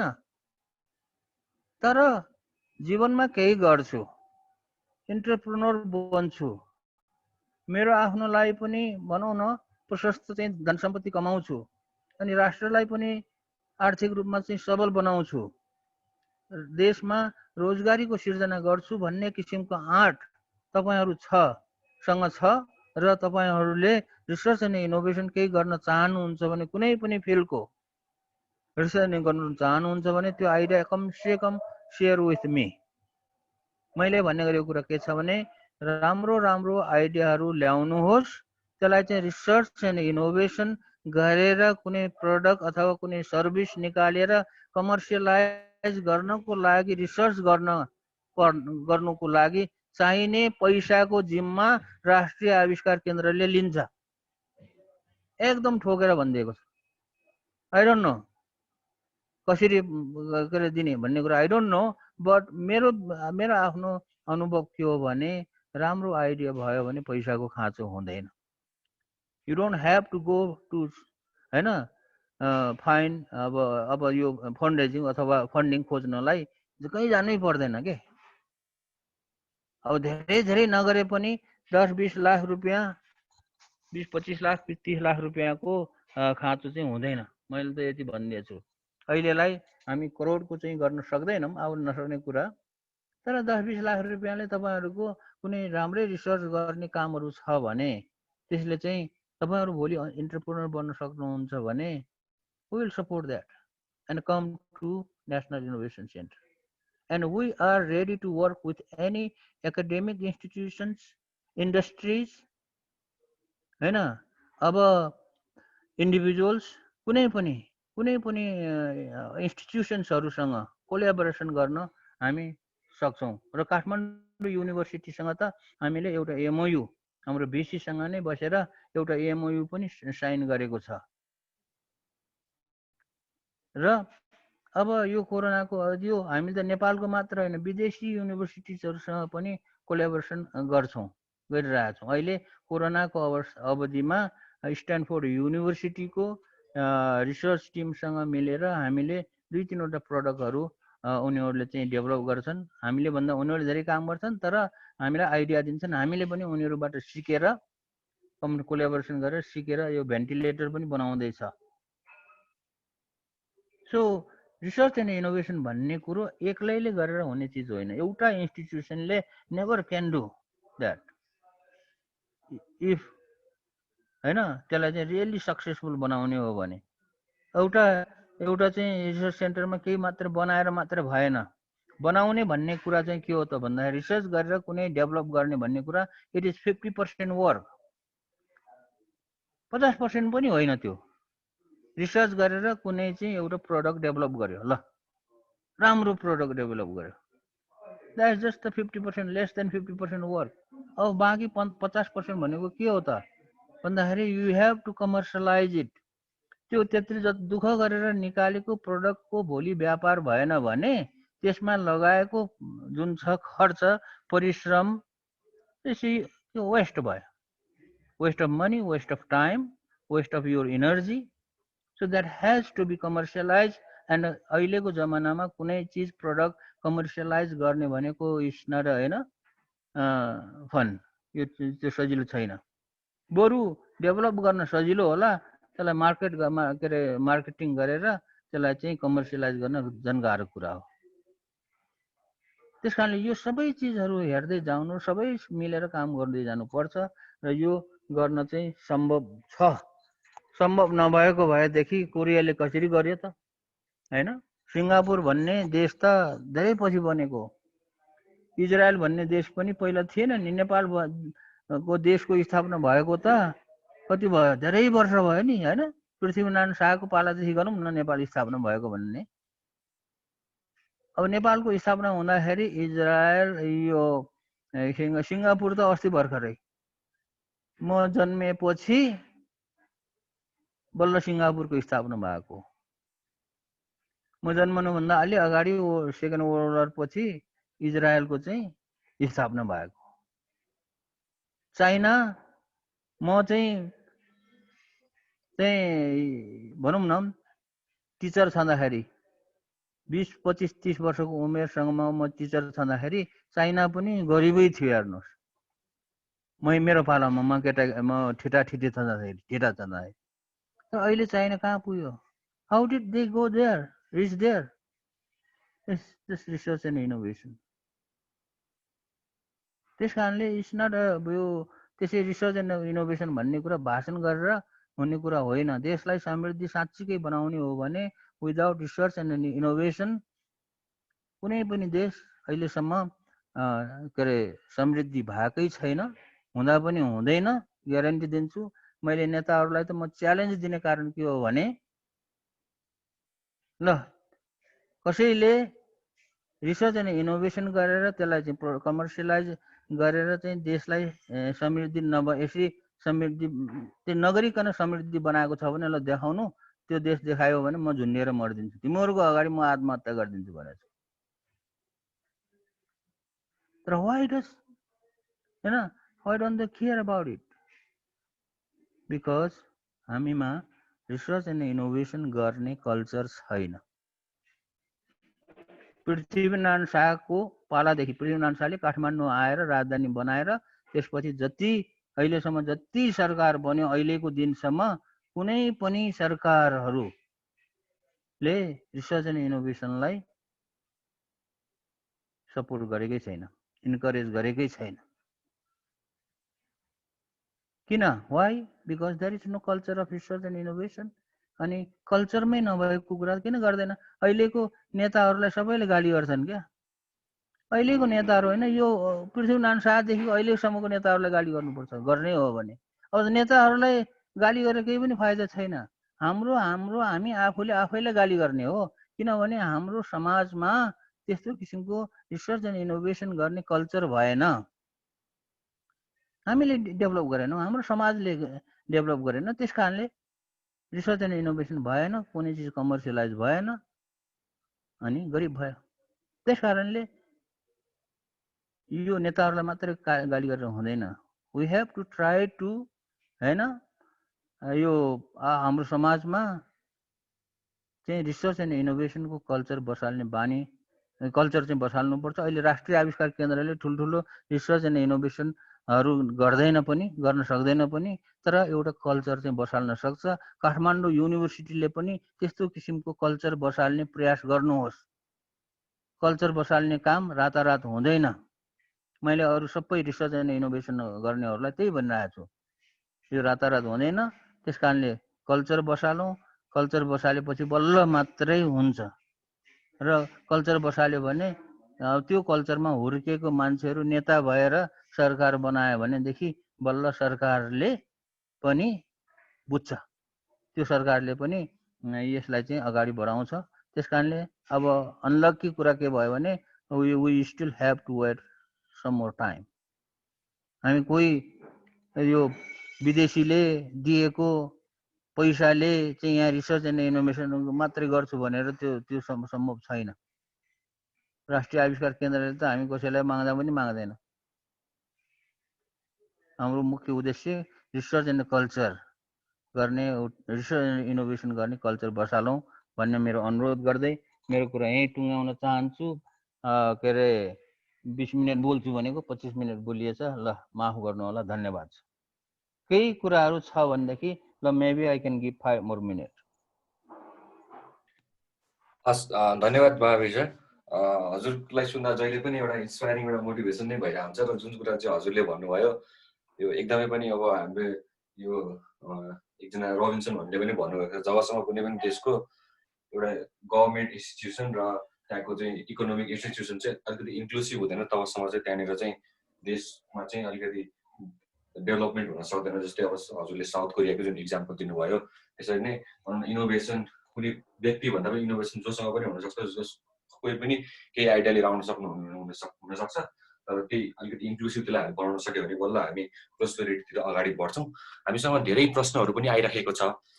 केही अब प्रश्नहरू चाहिँ हामीले अडियन्सबाट चाहिँ ह्यान्ड रेज अप्सन हजुरहरूले प्रयोग गर्न सक्नुहुन्छ। त्यसपछि म उहाँहरूको नाम अनाउन्स गर्छु, उहाँले त्यसपछि प्रश्न सोध्न सक्नुहुन्छ अनम्युट गरेर। र हामीले एकपटकमा 4वटासम्म प्रश्न लिन्छौँ। त्यसपछि हाम्रो स्पिकरहरूले त्यसको उत्तर दिनुहुनेछ र त्यसरी चाहिँ हामी अगाडि बढ्छौँ। अबको 40 देखि 45 मिनट चाहिँ अब हामी त्यो गर्छौँ। हस्, अब तपाईँको केही प्रश्न छ भने सोध्न सक्नुहुनेछ यहाँनिर। त्यसो हो भने म चाहिँ म अर्को मिटिङमा 15-20 मिनट अर्को मिटिङमा सकेर म त्यसपछि मलाई सोध्नुपर्ने प्रश्नहरू 20 मिनट पछि राख्नुहोस्। म चाहिँ त्यसपछि मेरो उत्तर म दिउँला, किनभने म मिटिङमा जोइन हुनैपर्छ। हस्, हुन्छ सर। ल म लिभ गरेँ र फेरि जोइन गर्छु। हस्, हुन्छ सर। हस्, धन्यवाद सर। अब अहिले चाहिँ हामीसँग professor doctor Bhim Shrestha sir हुनुहुन्छ। सो तपाईँहरूको केही प्रश्न पनि भीम सरलाई छ र हाम्रो एनटिआइसीसँग, आइआरडिसीसँग, आइआरडिएनसँग रिलेटेड प्रश्नहरू छ भने चाहिँ कृपया सोध्न सक्नुहुन्छ। हामीसँग यहाँनिर मैले ह्यान्ड रेज देखिरहेको छु।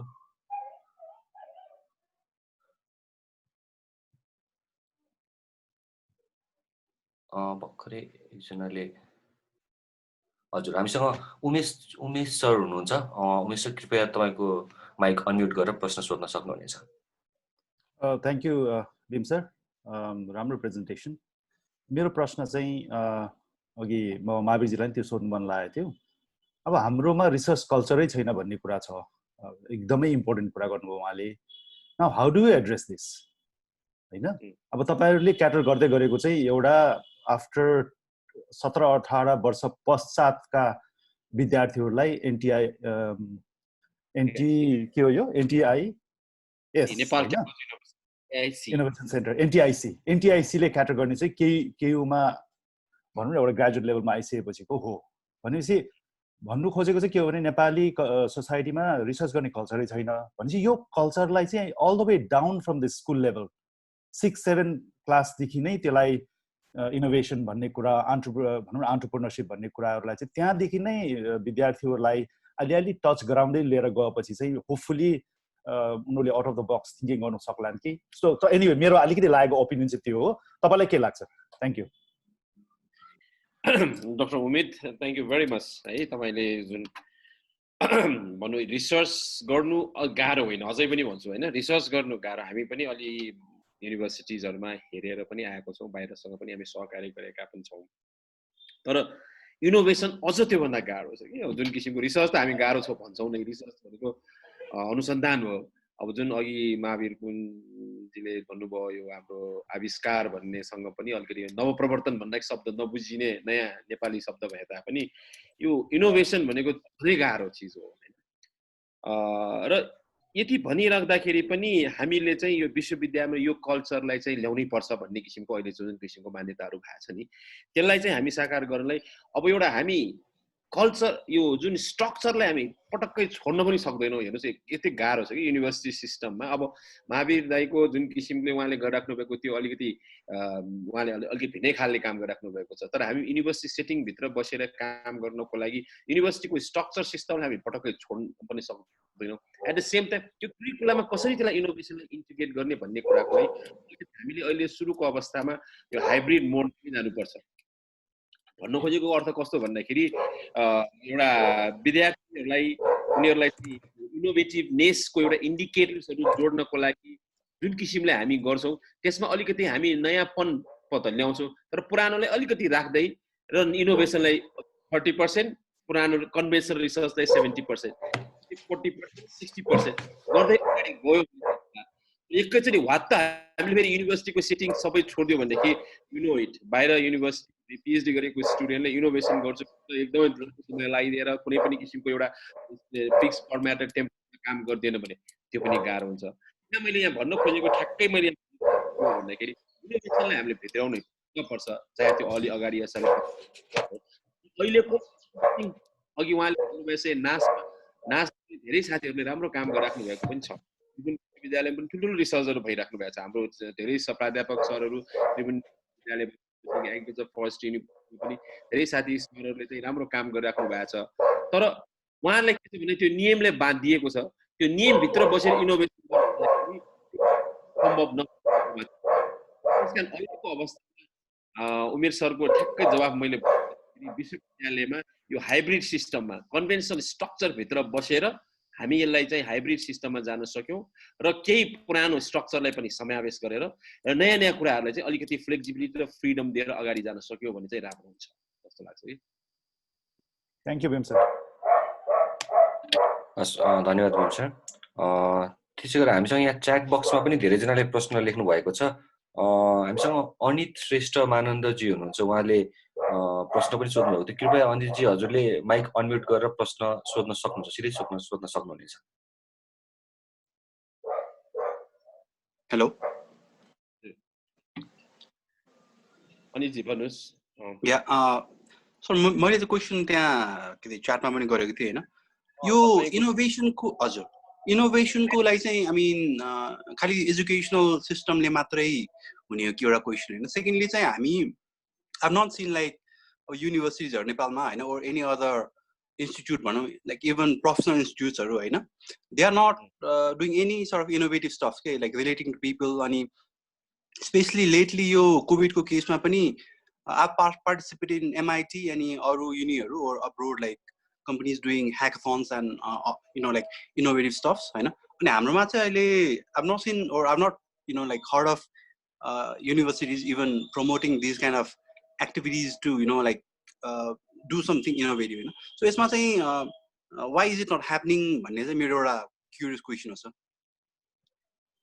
मतलब यो जुन तपाईले जुन सोध्नु भयो नि एउटा मैले बुझेको अनुसार चाहिँ अब यो इनोभेसन किन भइरा छैन योलाई भन्ने कुरा नै हो जस्तो लाग्छ तपाईको अघिकै जस्तो कुरा लाग्छ हैन हजुर इन अ वे त्यो चाहिँ हो हैन but the thing is like अब सिम्पल सेन्समा भन्नुस् अहिले IT has touched like most of the things हैन अनि there are lots of people working in IT scenarios पनि हैन अनि यो hackathonsहरु भन्ने चाहिँ एउटा simple easy to do it event पनि हो के जुनले चाहिँ it connects people from a very broad scale background not just from one country or like few countries but it gives a aspect to represent a country at a global scale हैन के हो जस्तो एउटा recognized अब more active भनौं यस्तो aspect मा हैन यस्तो institute ले चाहिँ are we not looking into doing these kind of small or like these kind of events that that would help to bring more creative people out into the limelight or like connect with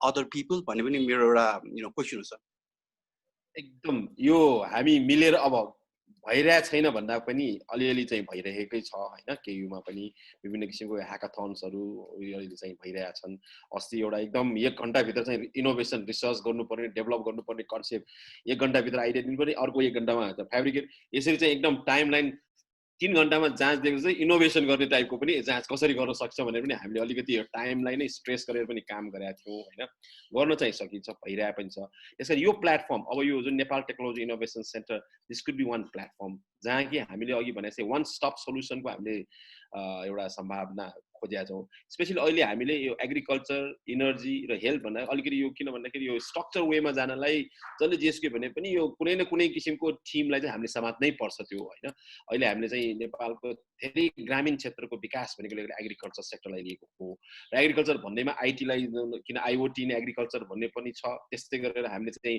health र agriculture relation energy र agriculture relation यसलाई पनि cross cutting रूपमा पनि अगाडि जान सकिन्छ त्यसकारण अनि जी इफ यु आर इन हाम्रो टिम मेम्बर पनि आजको प्लेटफर्ममा हुनुहुन्छ if you are interested in any hackathon in that line will be more than happy हामी सँगै गरौँला हैन अरु त्यसमा भन्दा पनि प्रोग्राममा पनि इनोभेटिभनेस ल्याउनेतिर हामी हेरौँ भन्न खोजेको के हो भन्दाखेरि सधैँ कन्भेन्सनल तरिकाले कोही सुरुमा कसैले उद्घाटन गर्ने बीचमा गर्ने धन्यवाद गर्ने भन्दा पनि नयाँ किसिमले कन्सेप्ट ल्याउँ तपाईले प्रोग्राममा यस्तो किसिमको ल्याउँ ह्याकाथन भनेको जुन चलिआएको भन्दा पनि हाम्रै आफ्नै किसिमको एउटा विशेषता भएको कार्यक्रमहरु पनि हामी सञ्चालन गर्न सक्छौं ताकि यसले चाहिँ हाम्रो प्रतिभालाई जस्तो कि भन्नु न अब ओलम्पिकमा पहिला कोरिया अगाडि नजाने मैले जस्ट कोरियाको एक्जाम्पल यो किन दिएँ कोरिया अगाडि नजान्दाखेरि यो उनीहरुका सबैले पुरस्कार जित्ने गोल्ड मेडल पाउने भनेको के थियो भन्दाखेरि यो टेक्वान्डोमा थियो हैन टेक्वान्डो थियो जब टेक्वान्डोलाई उनीहरुले चाहिँ ओलम्पिकमा गोल्ड मेडल देखि लिएर सारा मेडल पाउने भनेर भएपछि उनीहरुको चाहिँ गोल्ड मेडलको र्यांकिङमा चाहिँ उनीहरु एकदम अगाडि बढे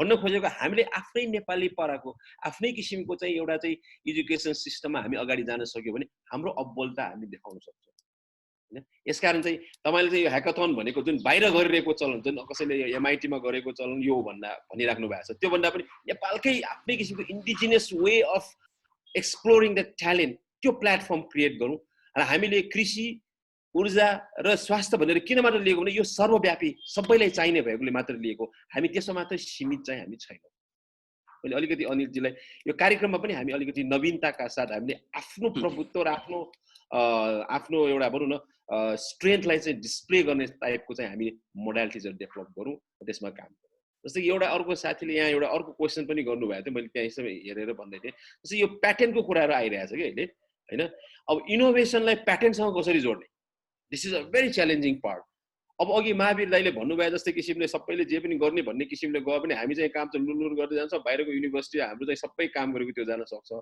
त्यसकारण चाहिँ हाम्रो आफ्नै किसिमको मौलिकता भएको हाम्रो चाहिँ एउटा प्रक्रिया र प्रविधिबाट हामी अगाडि बढ्यौँ भनेदेखि प्याटेन्ट पनि हाम्रै खालको हामी डेभलप गर्न सक्छौँ त्यसकारण यसलाई अलिकति नव परिवर्तन भन्ने खोजेको कारणले एउटा अलिकति नयाँ सोच र नयाँ किसिमको यसबाट जानु चाहिँ पर्छ यसमा कुनै किसिमको कसैलाई यो गर त्यो गर यो नगर त्यो गर भनेर अङ्कुश लाउनु भन्दा एउटा आफूमा भित्रमा भएको क्षमतालाई अनप्लग गरेर यो पोटेन्सियललाई चाहिँ बाहिर निकाल्न सक्यो भने हामीले अरूले सिकाएको सिकिरहुन्जेल कहिले पनि हामी चाहिँ लिडर हुन सक्दैनौँ हामीले आफैले निकालेको प्रवृत्तिलाई चाहिँ समाजमा देखाएर त्यसलाई चाहिँ हामीले हाँक्न सक्यो भने मात्रै हामी चाहिँ लिडर बन्न सक्छौँ लिडर बन्नको लागि अलिकति अरूमा नभएको हामीले गर्न सक्ने मात्रै एउटा क्षमताको पहिचान चाहिँ यसमा चाहिँ गर्नुपर्छ अनिजी मैले तपाईको प्रश्न Thank you sir, it was very interesting अब there are more things to like talk and discuss about probably अर्को चाहिँ I think it would be really nice if we can include or address people from various backgrounds, especially from IT. And किनभने अहिले like there are lots of Nepali in like good programmers or software engineers and developers. So even like graduates from QU as well. So उनीहरूलाई पनि like in these kind of events or more innovative जुन अहिले हाम्रो organization is trying to be run so त्यस्तो यो अर्गनाइजेसनमा पनि if they are invited just to be a part of it, not just like अब के स्टुडेन्ट हुनुपर्छ or के ग्रेजुएट हुनुपर्छ भन्दा पनि अब more from diverse background personalities आयो भने चाहिँ I think it will help to include people from various regions of Nepal who may not be having that fortunate or privileged enough to get a degree from there. Also it helps to I think connect more broad mindset people I think. So I think I mean I'm really glad and thankful to get your answers sir. So maybe this conversation can go on for maybe another session we can set. Thank you for your time sir. धन्यवाद अनिलजी र धन्यवाद बिम सरलाई प्रश्न यो address गरिदिनु भएकोमा त्यसैगरी हामीसँग यहाँनिर विद्यानाथ कोइराला सर हुनुहुन्छ विद्यानाथ सर हजुरले माइक अनम्युट गरेर कृपया हजुरको भनाइ राखिदिनु होला प्रश्न राखिदिनु होला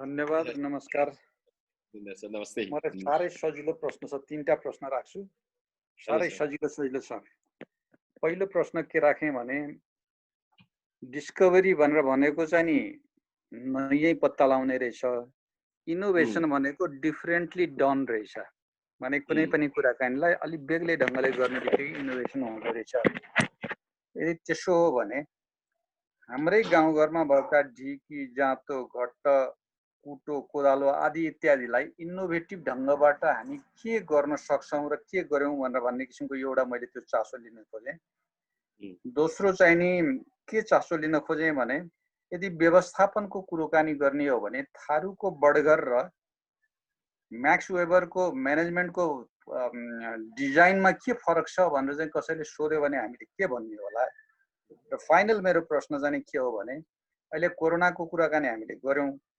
हाम्रा पुर्खाले मसँग यो अथर्ववेदको किताब छ यो अथर्ववेदमा के भन्यो भनेर भन्दाखेरि चाहिँ नि त्यहाँ एउटा ऊ रहेछ बोजो भनेको बोजोले र बाचाले दुईटा शब्द प्रयोग गरेको छ त्यहाँ बोजोलाई र बाचालाई प्रयोग गरेर म चाहिँ नि देखिने र नदेखिने सबै कीटाणुहरूलाई खतम बनाउँछु भनेर चाहिँ दाबी गरेको छ बोजो भनेको हामीले खाने गरेको बोजो हो बाचा भनेर भनेको त्यो मन्त्र सन्त्र गर्दाखेरि बाचा भनेर भन्छन् नि त्यो दुईटा कुराकानी छ हामीले खोइ त हाम्रा कुराकानीलाई इनोभेसनमा गरेको मैले यति तीनटा मात्रै प्रश्न सोधेँ प्रश्न गर्न दिने अवसर दिनुभएकोमा नमस्कार भने धन्यवाद भने यसलाई धन्यवाद विद्यानाथ सर सरको बारे धेरै मैले कान्तिपुरमा पनि हेर्ने मौका पाएको थिएँ हैन सरको एकदम यो विचार उत्तेजक कुराहरू हामी अन्तर्वार्ताहरू पढेका छौँ, सुनेका छौँ टिभीमा हैन।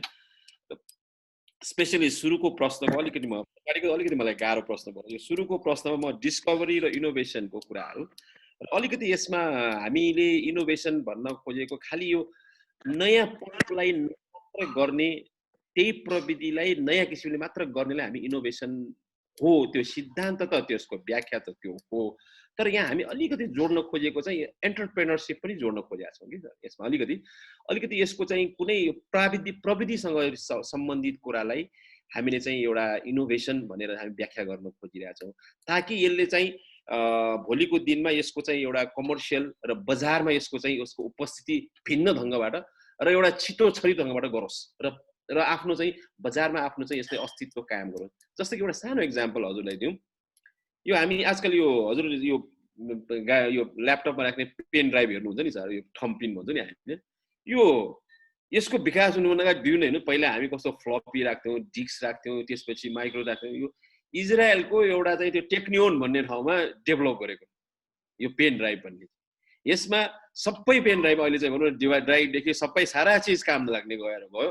तर यसले चाहिँ यस्तो किसिमको बजारको उपस्थिति गरिदियो कि यसले चाहिँ यत्रो महँगो पर्ने यत्रा ठुल्ठुला फ्लपी डिस्क कति धेरै मेगाबाइट्स गिगाबाइट्सको मेमोरीलाई यसलाई सानोमा राख्न सक्यो भन्नाले हामीले यसलाई चाहिँ जुन बजारसँग पनि जोडेर, हालाकि हजुरले अघि भन्नुभएको कुरामा एकदम सहमत छु यसमा। जस्तै यो थारूको जुन कुराहरू, हलोको कुराहरू हामीले गरिरहेको कुरा, तर त्यसले चाहिँ बजारमा कस्तो आफ्नो उपस्थिति देखाउँछ, त्यसले चाहिँ कमर्सियल भायबिलिटी कस्तो हुन्छ भन्ने कुरालाई अलिकति इङ्गित गरेर हामीले यो नेपाल टेक्नोलोजी इनोभेसन सेन्टरको हामी परिकल्पना चाहिँ गरेका हो। र नेपालमा सायद अन्यत्र पनि यो इनोभेसन आविष्कार र नवप्रवर्धनको अलिकति यसको व्याख्या र यसको उपस्थिति, किन भन्दाखेरि नौलो चिज हेर्दाखेरि राम्रो त लाग्छ, अति आहा त हुन्छ, तर यसले चाहिँ बजारले ग्रहण गर्दैन भनेदेखि यसको चाहिँ निरन्तरता लङ टर्मसम्म पछि चाहिँ त्यो हराउँदै जान्छ। त्यसकारण हामीले यसलाई चाहिँ इनोभेसन चाहिँ भन्यौँ, तर एट द सेम टाइम हामीले चाहिँ के पनि राखेको छौँ भन्दाखेरि एन्टरप्रेनरसिप र स्कुल बेस्ड इन्टरप्राइजेस। स्पेसली अझ मैले यहाँ हामीले भन्न खोजेको स्कुल बेस्ड इन्टरप्राइज, हामीले स्कुल भन्न खोजेको संकाय भन्न खोजेको, जस्तै कि इन्जिनियरिङमा, साइन्समा, म्यानेजमेन्टमा त्यहाँ प्रविधिको विकास गरिएकोलाई चाहिँ कसरी हामीले चाहिँ त्यहाँको अर्थोपार्जन र अर्थसँग एन्टरप्रेनरसँग चाहिँ उद्यमशीलतासँग चाहिँ हामी जोड्न सकिन्छ भन्ने कुरा हेर्न खोजेको हो। र अघि दोस्रो कुरामा सरले जुन भन्नुभयो, अब गाउँमा हामी जुन हलोको विकास गरिरहेको, हलो जुन गाउँमा हामी जुन खेती गर्नको लागि विकास त हामी गऱ्यौँ, तर त्यसले चाहिँ जुन किसिमको आर्थिक त्यसको चाहिँ एउटा भार वहन गरेर त्यो लेभललाई उत्पादन गर्दा त्योभन्दा अर्का विकल्पहरू छन् भनेदेखि त्यसलाई निमित्यान्ने पार्दै ऊ अगाडि जान सक्छ, आर्थिक रूपमा पनि र प्राविधिक रूपमा पनि अगाडि जान सक्छ भने ऊ टिक्न सक्छ। त्यसकारण अहिले हामीले चाहिँ हेर्न खोजेको, ठिक छ हामी एउटा त्यो स्टेजमा हामी पुगिसकेका छैन। विद्याधर सरले जुन भनेको एउटा भनौँ न हाम्रो परम्परागत रूपमा रहेका प्रविधिहरूलाई चाहिँ हामीले चाहिँ यथास्थानमा राखेर त्यसलाई चाहिँ अन्तर्राष्ट्रिय बजारसँग पनि हामी प्रतिस्पर्धाका साथ जान सक्ने किसिमको परिस्थितिमा ल्याउने परिस्थिति भयो भने त ठिक छ। होइन यो इनोभेसन नयाँ चिजलाई मात्र, फरक चिजलाई मात्र भन्ने गर्नको लागि हामी अहिलेको अवस्थामा हामीसँग त्यो सहुलियत चाहिँ हामीलाई अलिकति कम छ कि भन्ने चाहिँ म चाहिँ ठान्छु है सर। मैले यसलाई चाहिँ त्यो सहुलियत खालि भिन्न भएको कारणले मात्रै, खालि यो फरक भएको कारणले मात्रै यो इनोभेसनको परिधिभित्र राखेर त्यसलाई चाहिँ हामीले प्रवर्धन गर्नुपर्छ भन्ने सहुलियत चाहिँ हामी अलिक कम राख्छौँ। हामी राख्छौँ के त भन्दाखेरि यसले बजारलाई ठिक्नै पर्छ। त्यसकारण अहिले आज हामी पनि स्कुल अफ म्यानेजमेन्टका प्राध्यापक सरहरूसँग, म इन्जिनियरिङको ब्याकग्राउन्डको, उहाँहरू स्कुल अफ म्यानेजमेन्टको भयो, हामी सँगसँगै बसेर काम गर्नुपर्छ। उहाँले खालि व्यापार मात्र सोच्नु पनि भएन, त्यसलाई प्रविधि पनि ल्याउनु पर्यो र विश्वविद्यालयमा धेरैभन्दा धेरै कुराहरू। अस्ति एउटा यस्तै किसिमको एउटा कुरा हामीले धेरै तपाईँहरू इनोभेसन कुराको चाहिँ एउटा खुकुरी एउटा कसरी बनाउने भन्ने कुरा तपाईँले इनोभेसन गर्न सक्नुहुन्छ भनेर भन्यो कि, अनि मैले भने ठिक छ त्यो गरौँला, तर यसले यति गर्नको लागि यसले बजारले कसरी, यसको बजारको साइज के छ त्यसलाईतिर पनि हामीले हेर्नुपर्ने हुन्छ भनेर हामीले गर्दै गर्दाखेरि त्यो हिसाबमा अहिले हामी एउटा चाहिँ यो इभिडेन्स बेस्ड प्लानिङ भनेर हामी काम गर्दैछौँ सर। अहिले यो हजुरलाई मैले जानकारी नै गराउँ, यसमा इभिडेन्स बेस्ड प्लानिङ भनेको इनोभेसनमा पनि केमा अगाडि जाने त हामी एग्रिकल्चर भन्ने बित्तिकै एउटा ठुलो व्यापक बृहत छ यहाँ, र त्यसमा पनि कुन सेक्टरलाई हामी जाने, डेरीमा पनि कुन सेक्टर जाने भनेर हामीले यो एएसपी भनेर यो चाहिँ एनालिटिकल हायरार्किकल प्रोसेस भन्ने एउटा डिसिजन मेकिङ टुल्स छ, त्यसलाई त्यो टुल्सको आधारमा चाहिँ हामी अहिले काम गरिरहेका छौँ। मैले एकदम धेरै यो व्यावसायिक किसिमले भन्न खोजेको त होइन, सरको कुरालाई एकदमै आत्मसात गर्दै पनि हामीलाई चाहिँ यो भनौँ न निरन्तरताको एउटा पक्षलाई हामीले विचार गर्ने हो भनेदेखि हामीले चाहिँ डेफिनेटली त्यो बजारसँग तालमेल, त्यसको चाहिँ इनपुट भर्सेस आउटपुट, अर्थात् लगानी भर्सेस त्यसको अब भनौँ न अहिले विजय सरले खोल्नुभयो लगानी भर्सेस त्यसको चाहिँ त्यसमा चाहिँ हामीले चाहिँ ध्यान दिनै पर्छ। धन्यवाद सर। मैले विद्यानाथ सरलाई अलिकति त्यो गरेँ सरको यसमा, मैले सरलाई ठ्याक्कै चित्त बुझ्दो त जवाफ त दिएन होला, तै पनि वास्तविकता र धरातले यथार्थ अन्तर्राष्ट्रिय भनौँ न प्र्याक्टिस पनि यही हो जस्तो लाग्छ। बोजोमा औषधि बनाउन सक्ने हो भनेदेखि त अहिले अन्तर्राष्ट्रिय बजारमा पाइन्छ होला होइन र? त्यसमा पनि त्यही हो, त्यसमा हामीले गर्न सक्यौँ र बुझोमा जुन किसिमको हजुरले भन्नुभयो औषधि बनाउन सक्ने किसिमले हामी काम गर्न सक्यौँ भनेदेखि यहाँ राम्रो चाहिँ हुन्छ। तर त्यसको लागि त्यो तहको त्यो किसिमको बजार र त्योसँगको हाम्रो तालमेल र समन्वय चाहिँ जसले जेसकै भने पनि अहिलेको अवस्थामा इन्टरनेसनल ग्लोबल चेनमा त हामी जानै पर्छ होइन। जुन किसिमले अब भनौँ न सँगसँगै ठुल्ठुला देशहरू छन् भनेर हामी सधैँ तर्सिएर इन्डिया र चाइना छ भनेर तर्सिएर मात्र होइन, त्यो हाम्रो लागि ठुलो बजार पनि हो एक किसिमको। तर त्यो बजारलाई हेर्नु त त्यो सानो कोरियाले इन्डियामा चाइनामा के भन्छ यो इन्डियामा भयोभरको हन्डाई गाडी चाहिँ सबैले चाहिँ गाडी चढ्ने, कोरिया त्यत्रो सानो देश चाहिँ इन्डिया त्यत्रो ठुलो देश हुँदैमा सानो देशको प्रविधि राम्रो भएकोले गर्दा उसले चाहिँ आफ्नो बजार स्थापित गर्न सकेको हो। सरले यही भन्नुभएको छ, बोझोमा पनि हामीले अनुसन्धान गरेर जान सक्यौँ र हामीले लगानीको पछि आउने रिटर्नलाई चाहिँ हामीले चाहिँ क्यालकुलेट गर्न सक्यौँ। म सधैँ विजय सरसँग स्कुल अफ म्यानेजमेन्टसँग चाहिँ अलिकति कम्प्लायन्स गरेर चाहिँ इकोनोमिक्ससँग चाहिँ मिलाएर चाहिँ गान सक्यो भने चाहिँ राम्रो हुन्छ भन्ने मान्नु चाहिँ छ। विद्या सर मेरो चाहिँ भनाइ यति हो। यस सर। हस् धन्यवाद सर। त्यसै गरी हामीसँग ज्ञानी श्रेष्ठले हात उठाउनु भएको छ। ज्ञानीजी हजुरले माइक अनम्युट गरेर प्रश्न सोध्न सक्नुहुनेछ। हजुर, thank you very much. Thank you for the nice presentation as well.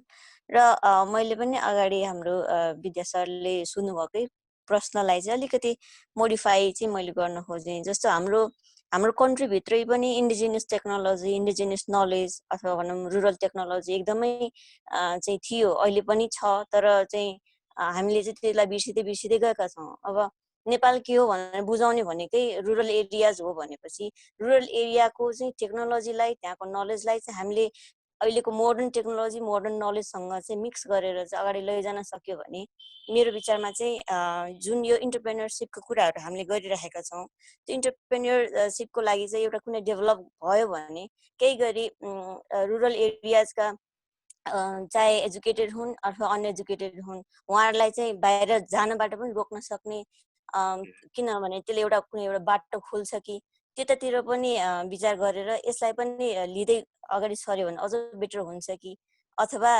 कुनै अप्सन यसैमा चाहिँ गर्न सकिन्छ कि। किनभने इन्डिजिनस नलेजलाई अथवा त्यसको टेक्नोलोजीलाई मात्रै लिने चाहिँ होइन कि त्यसलाई चाहिँ हामीले चाहिँ मोडर्न टेक्नोलोजी, मोडर्न आइडियाज, नलेजसँग चाहिँ मोल्ड गरेर नयाँ गर्न सक्यो भने काइन्ड अफ न्यू इन्टरप्रेन्योरसिप चाहिँ डेभलप गर्न सकिन्छ कि भन्ने चाहिँ मेरो जिज्ञासा हो र प्रश्न भनौँ। हजुर, थ्याङ्क यू। थ्याङ्क यू ज्ञानीजी, तपाईँको पनि खास भीम सर, हामी एकचोटि अरू पनि प्रश्न लिएर अनि एकैपटक गर्दा हुन्छ सर? अलिकति समय टाइमको लिमिटेसनले गर्दा अलिकति हामीले अलिकति त्यसै गर्नुपर्छ सर। हामीसँग स्मृति पन्तजीले प्रश्न सोध्न खोज्नु भएको छ। स्मृतिजी, हजुरले माइक अनम्युट गरेर प्रश्न सोध्न सक्नुहुनेछ। हजुर, थ्याङ्क यू। नमस्कार सबैजनालाई। म Smriti Pant, Samriddhi agriculture research and development private लिमिटेडबाट। मेरो प्रश्न चाहिँ फर्स्ट अफ अल एकदमै धेरै बधाई छ। यो एकदमै मच निडेड इनिसिएटिभ थियो जुन Kathmandu university has been always taking lead on this direction एजुकेसनमा, र अहिले आएर अब यो इनोभेसनको म्याटरमा पनि। अहिलेको केसमा सरले जुन 3टा सेक्टर जुन प्रायोरिटाइज गर्नुभएको छ नि, कृषि, एनर्जी र अर्को के भन्नुभएको थियो सरले? हेल्थ होइन हो यो तीनटा सेक्टर प्रायोरिटाइज गर्दाखेरि हेल्थ र एनर्जीमा त काठमाडौँ युनिभर्सिटीको आफ्नो एउटा स्पेसलाइजेसनै छ एग्रिकल्चरको केसमा चाहिँ तपाईँहरूले कसरी प्लान गर्नुभएको छ त्यसमा इनोभेसन प्रमोट गर्नको लागि किनभने स्कुल अफ एग्रिकल्चर त छैन again yes agriculture is a broader field but still there is some level of specialization within agriculture as well त्यसमा चाहिँ कसरी पार्टनरसिप कोलाबोरेसन कस्तो मोडलमा चाहिँ इनोभेसन प्रमोट गर्ने सोच राख्नु भएको छ एउटा प्रश्न अनि अर्को फलोअप प्रश्न चाहिँ हामीले यो प्रायोरिटी सेक्टर्सहरू हजुरहरूले गर्दै जाँदाखेरि नेपालको एउटा युनिक सेलिङ पोइन्ट भनेको त टुरिज्म पनि हो टुरिज्म चाहिँ किन यो प्रायोरिटी लिस्टमा पर्न सकेन होला किनभने अबको कम्पिटिटिभ एजमा त पर्यटनले जुन किसिमको फाइदा दिइरहेको थियो राष्ट्रमा त्यो अझै मोर च्यालेन्जिङ हुनेवाला छ हामीले नयाँ सोचका साथ नयाँ इनोभेटिभ टेक्नोलोजीको मिक्सका साथ हामी अगाडि बढ्नुपर्ने छ यो क्षेत्रमा यदि हामीले फाइदा लिने हो भने हामीसँग दुईटा राष्ट्रहरू छन् एकदमै बिग मार्केट्सहरू टुरिज्मको लागि त्यो सेक्टर चाहिँ कसरी परेन होला मलाई अलिकति क्ल्यारिफिकेसन गरिदिनु होला थ्याङ्क यू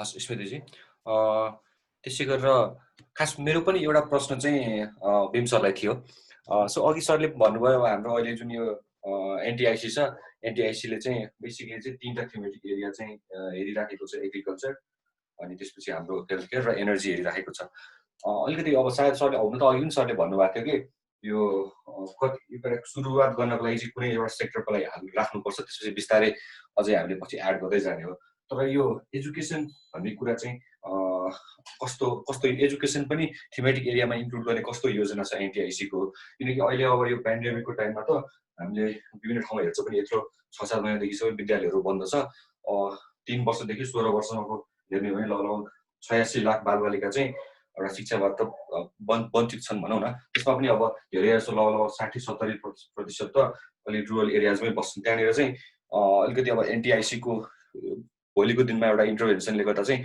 के कस्तो खालको चाहिँ त्यो एरियामा एउटा बच्चाले एउटा भनौँ न एक्सेस पाउन सक्छ एजुकेसनको बाटोमा किनकि पहिले नै हाम्रो एकदमै शिक्षा त्यति राम्रो हाम्रो रुरल एरिया हेर्ने भने एकदमै पछाडि नै हामी परिरहेको छौँ त्यही त्यो हिसाबमा चाहिँ के छ योजना र यसलाई चाहिँ अहिलेको समयमा चाहिँ कसरी चाहिँ गर्ने योजना छ त्यो चाहिँ मेरो प्रश्न हो सर अहिले सर आई थिङ्क यही तीनटा प्रश्न चाहिँ हेर्नु पर्ला हस् धन्यवाद सर धन्यवाद अविनाश र पहिलो प्रश्नमा म जान्छु सुरुमा त्यो इन्डिजिनियस नलेजलाई नै हामीले कुरा गऱ्यौँ होइन अघि विद्यानाथ सरको कुरालाई नै अलिकति निरन्तरता दिँदै इन्डिजिनियस नलेजलाई हामीले अगाडि बढाउनै पर्छ त्यसमा कुनै दुई मत छँदै छैन तर अलिकति यसको चाहिँ मैले अघि भने व्यावहारिक पक्षलाई हामीले अलिकति विचार चाहिँ पुर्याउनु पर्छ र अलिकति हामी भनौँ न आर्थिक रूपमा अलिकति आफैले सपोर्ट गर्न सक्ने परिस्थितिमा आयो भने डेफिनेटली हाम्रा ओजेलमा परिसकेका कतिपय हाम्रो खेलकुददेखि लिएर कतिपय हाम्रा औजारहरू छन् कतिपय हाम्रा सामाजिक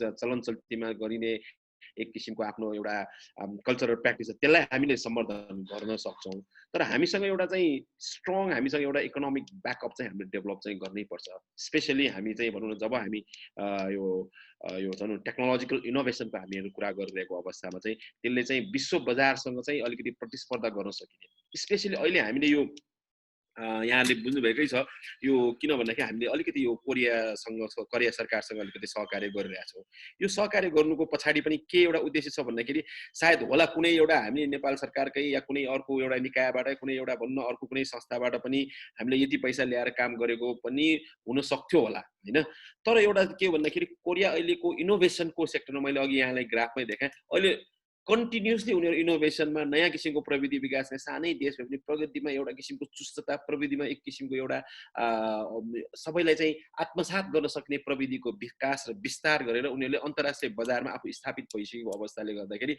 त्यसको एउटा उनीहरूसँग सहकार्य गर्ने पनि एउटा चाहिँ वातावरण तयार हुन्छ भन्ने हिसाबमा हामीले यो कोरियासँग सहकार्य गर्ने हामीले निर्णय गरेका हौँ होइन र त्यतातिर हामी अलिक चुकेको पनि हो म कोरियामा पढेको पनि होइन मलाई कोरियाको बारेमा त्यति धेरै कोरियामा त्यति थाहा पनि छैन तैपनि एउटा चाहिँ हामीले चाहिँ एउटा भनौँ न एउटा अनबायस ढङ्गबाट कोरियालाई हेर्दाखेरि यसले चाहिँ कोरियाले चाहिँ अहिलेको अवस्थामा इकोनोमिक रूपमा चाहिँ उसले चाहिँ ठुलो मिराकल गरेकै छ त्यस कारण त्योसँग सहकार्य गर्न पाउनु उनीहरूले एउटा ग्रान्टै लिएर हुन्छ हामीले दिएर त उनीहरूसँग सहकार्य त गर्न सक्दैन लिएर भए पनि त सहकार्य गर्न सकिन्छ नि एउटा another way of developing partnership कसैले हामीले हात दिएर तान्न सक्छौँ कसैले हात लिएर हामीले तान्न सक्छौँ साथ लिन सक्छौँ भने जस्तै हामीले उनीहरूको हात लिएर भए पनि सहकार्य गर्ने एउटा चाहिँ हामीले मोडालिटी चाहिँ हामीले डेभलप गरेका छौँ र कालान्तरमा यो इन्डिजिनियस टेक्नोलोजीहरूलाई हामीले अगाडि बढाउनै पर्छ बढाउँछौँ पनि तर त्योभन्दा अगाडि अलिकति हामी सस्टेन हुनको लागि इकोनोमिकली भायबल नेपालको आफ्नै पहिचान जस्तै कि अघि मैले एउटा कुरा गरेँ त्यो याकुन भनेर लेख्नु भएको रहेछ यहाँले चाहिँ होइन त्यसबाट चाहिँ हामीले चाहिँ जुन किसिमको एउटा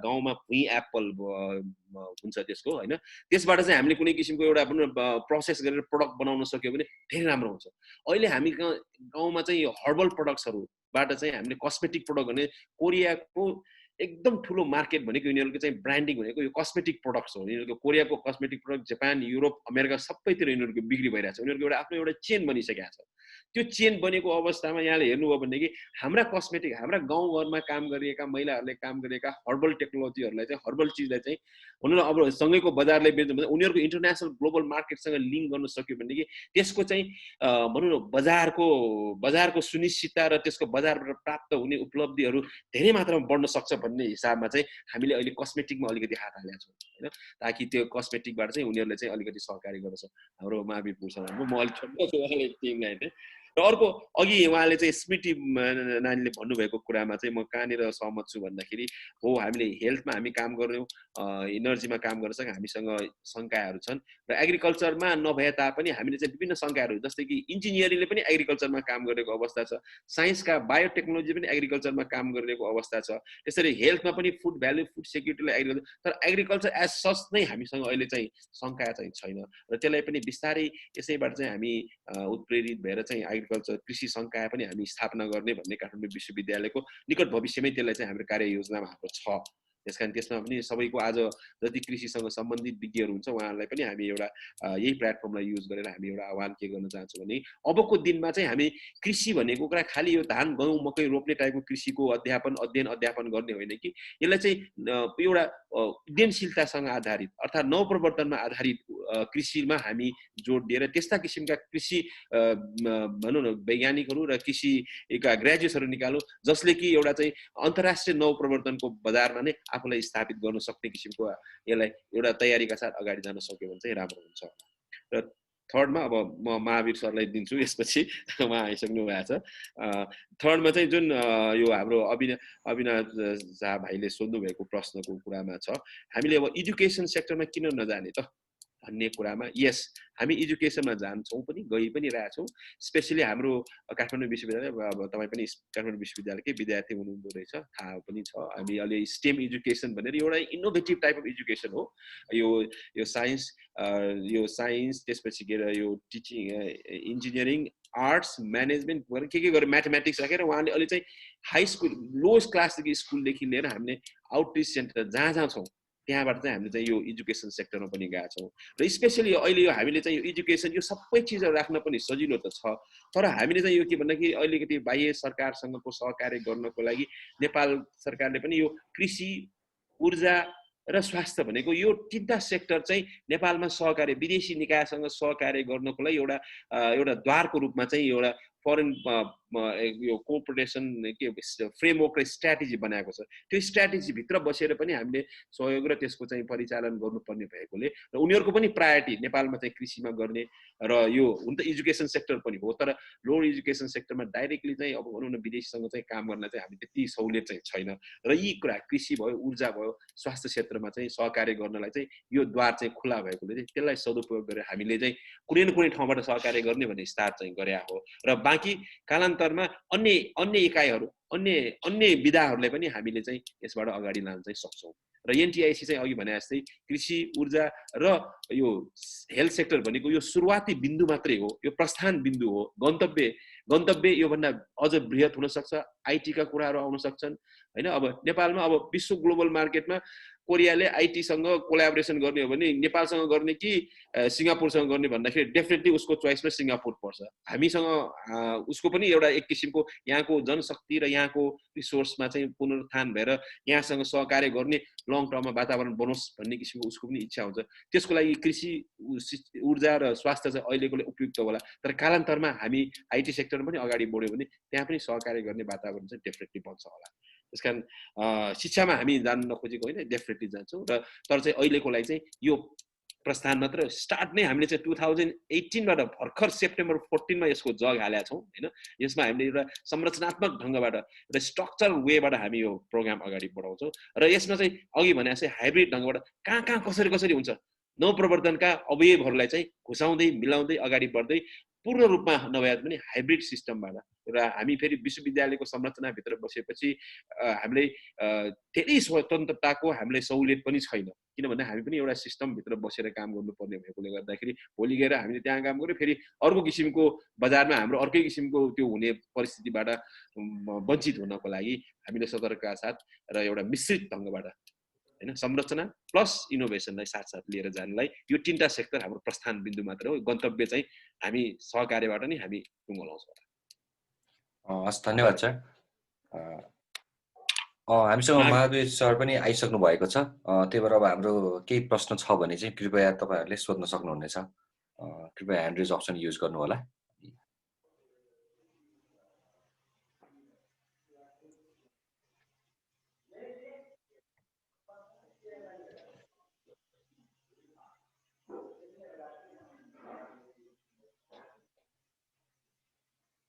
सोध्नुहोस् कसैलाई केही प्रश्न छ भने सोधिहाल्नुहोस् हामीसँग उमेश सरले सोध्न खोज्नु भएको छ महावीर सरलाई उमेश सर प्लिज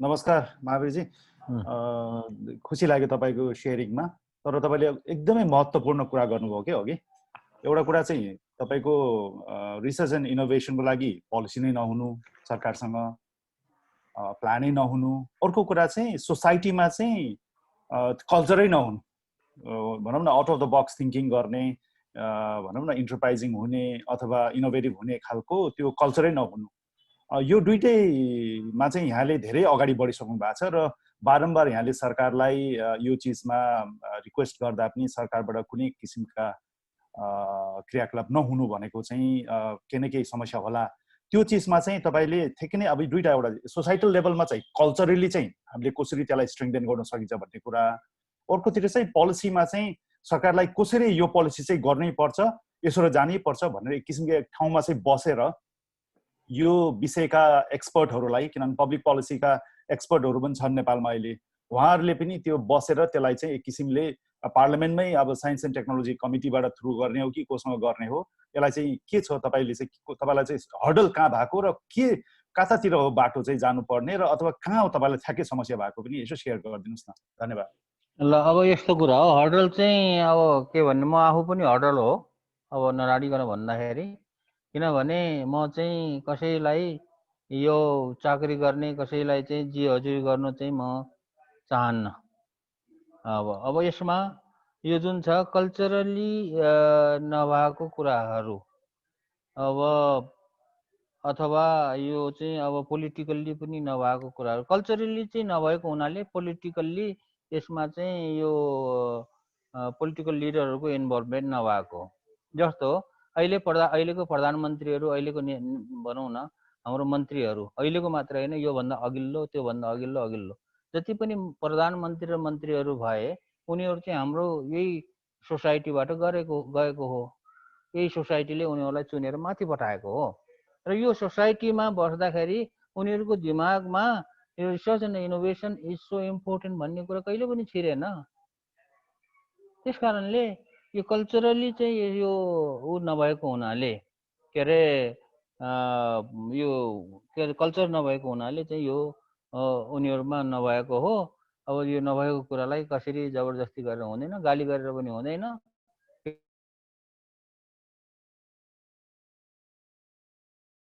गरेर पनि हुँदैन मैले त गाली पनि गर्दैन कल्चरले कसरी यो रिसर्च एन्ड इनोभेसनको कल्चर चाहिँ कसरी डेभलप गर्ने त भन्दाखेरि काम गरेर गर्ने हो त्यो चाहिँ मौखिक भाषण गरेर कुनै किताब लेखेर चाहिँ यो कल्चर चाहिँ यो कल्चर चाहिँ बस्नेवाला छैन यहाँ धेरैले भाषण गरेर अनि किताब लेखेर रिसर्च एन्ड इनोभेसनको चाहिँ एउटा कल्चर बसाल्ने भनिरहेको छ त्यसो हुँदैन बरु सानो काम गर्दै गर्दै जाँदाखेरि अब लाग्ला 5-10 वर्ष लाग्ला तर काम चाहिँ सुरु गर्नै पर्छ अनि यो कल्चर चाहिँ बस्यो भने अब एउटा जग मात्रै हालिदिने हो कि हामीले, अनि जग मात्रै हाल्यो भनेदेखि त्यो चाहिँ अगाडि बढ्नु सक्छ।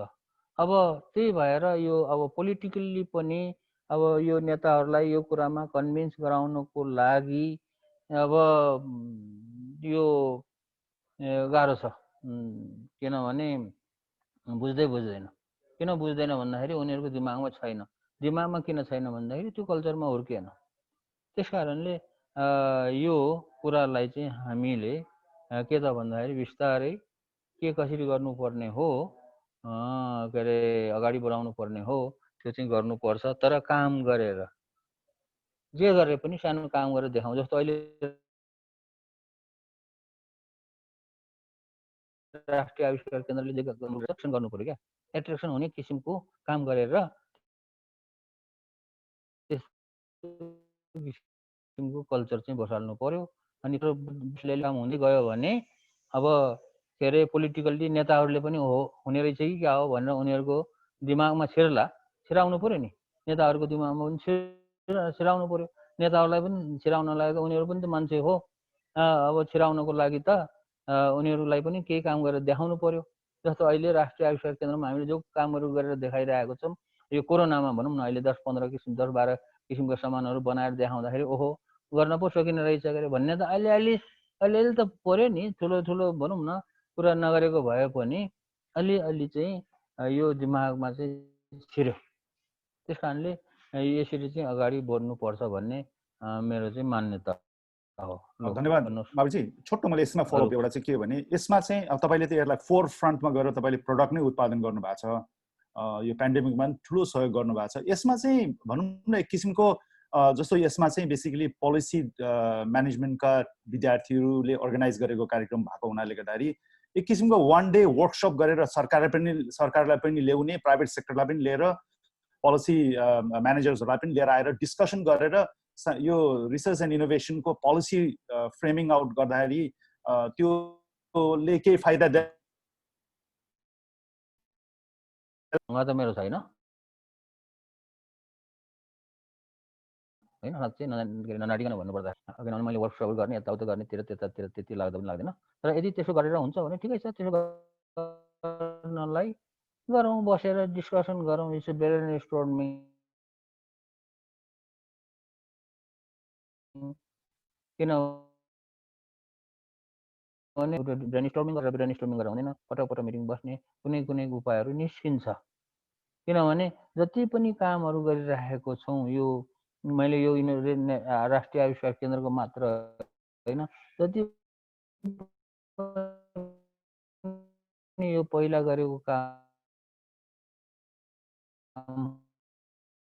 कामहरूमा त्यही हो, सोध्दै जाने हो, गर्दै जाने हो। कोही बिग्रिँदैला, कोही बिग्रि अगाडि बढ्नु। Thank you. धन्यवाद महावीर सर। त्यसै गरेर हामीसँग सुमन दोन श्रेष्ठ।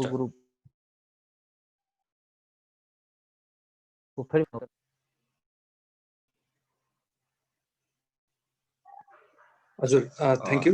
जिज्ञासा भनौँ एउटा चाहिँ सरले अब जस्तै एनआइसीमा कुनै प्रोडक्ट बनिरहेको बेला सिमिलर नै अब मार्केटमा त्यस्तै सिमिलर युटिलाइजेसनको सस्तोमा आयो भने अथवा कमको आयो भने लो कस्टमा भनौँ न एभाइलेबल हुन लाग्यो भने त्यसलाई कसरी लिनुहुन्छ एनआइसीले? अब त्यो डेभलपमेन्टकै फेजमा त्यो अलरेडी चिपमा एभाइलेबल भएको सामानले ल्याएर एसेम्बल गर्नेतर्फ लानुहुन्छ कि अथवा आफ्नै अब आई डोन्ट नो सरले यस्तो सिचुएसन आउन लाग्यो भने त्यसलाई कसरी ट्याकल गर्नुहुन्छ? र अर्को जिज्ञासा चाहिँ यही अहिले तपाईँहरूले जुन वेमा फन्डिङ रिसोर्सहरू जेनेरेट गरेर अहिले आफ्नो इनिसिएटिभहरू अगाडि बढाइराख्नु भएको छ, प्यारलली अरू एक्सटर्नल फन्डिङ पनि अप्लाई गर्दै र यो एप्रोच पनि गर्दै गर्दा कस्तो होला सर? यस्तो हो, मेन कुरो चाहिँ अब तपाईँले जो भन्नुभयो, कुनै चिजहरू यहाँ इनोभेसन गरेर प्रोडक्ट डेभलपमेन्ट गरेर कमर्सियलाइज गर्दाखेरि बाहिरबाट आएको त्यही सामान चाहिँ सस्तो पर्यो भनेदेखि त त्यो गरेको त फाइदै भएन। त्यस कारणले रिसर्च एन्ड इनोभेसन गर्ने भनेको कुनै प्रडक्ट मात्र निकाल्ने होइन कि त्यसको मार्केट पनि त हेर्नु पर्यो। मार्केट खोज्नु पनि त रिसर्च एन्ड इनोभेसन हो। त्यस कारणले यो गर्दै जाँदाखेरि हामीले कुनै प्रोडक्ट बनाएर त्यो सस्तो हुन्छ कि महँगो पर्छ कि पर्दैन भन्ने कुरा हेर्नु पर्यो क्या। जो विदेशबाट आउने चिजभन्दा राम्रो पनि हुनु पर्यो, सस्तो पनि हुनु पर्यो। त्यस कारणले त्यो कुरालाई चाहिँ हामीले प्रोडक्ट बनाउनेमा मात्रै चाहिँ फोकस गर्ने होइन, त्यसलाई चाहिँ मार्केटिङ। अहिले मैले भने कि 50% काम भनेको मार्केटिङ एन्ड कमर्सियलाइज, 50% भन्दा लेस देन 50% भनेको product development, prototyping development and product development. र त्यो 50% काम गरेर कहिले पनि, जस्तो हामीले युनिभर्सिटीहरूमा जस्तो भनौँ न क्लास प्रोजेक्टहरू गर्छन् भाइ बहिनीहरूले, एउटा डेमोको लागि गर्छन्। त्यो डेमोको लागि गरेको क्लास प्रोजेक्टले त्यो त कमर्सियलाइज त हुँदैन। र कमर्सियलाइज गर्ने किसिममा लैजानु पर्यो नि। त्यसरी चाहिँ जानुपर्छ। त्यो सस्तो पर्छ के अरे महँगो पर्छ भन्दा भन्दै फेरि चाहिँ काम हात हालेर त्यसलाई चाहिँ कमर्सियलाइज गर्छु भनेर कसैको पैसा डुबाउनु त हुँदैन होइन। अब अर्को कुरो तपाईँले फन्डिङको कुराहरू गर्नुभयो।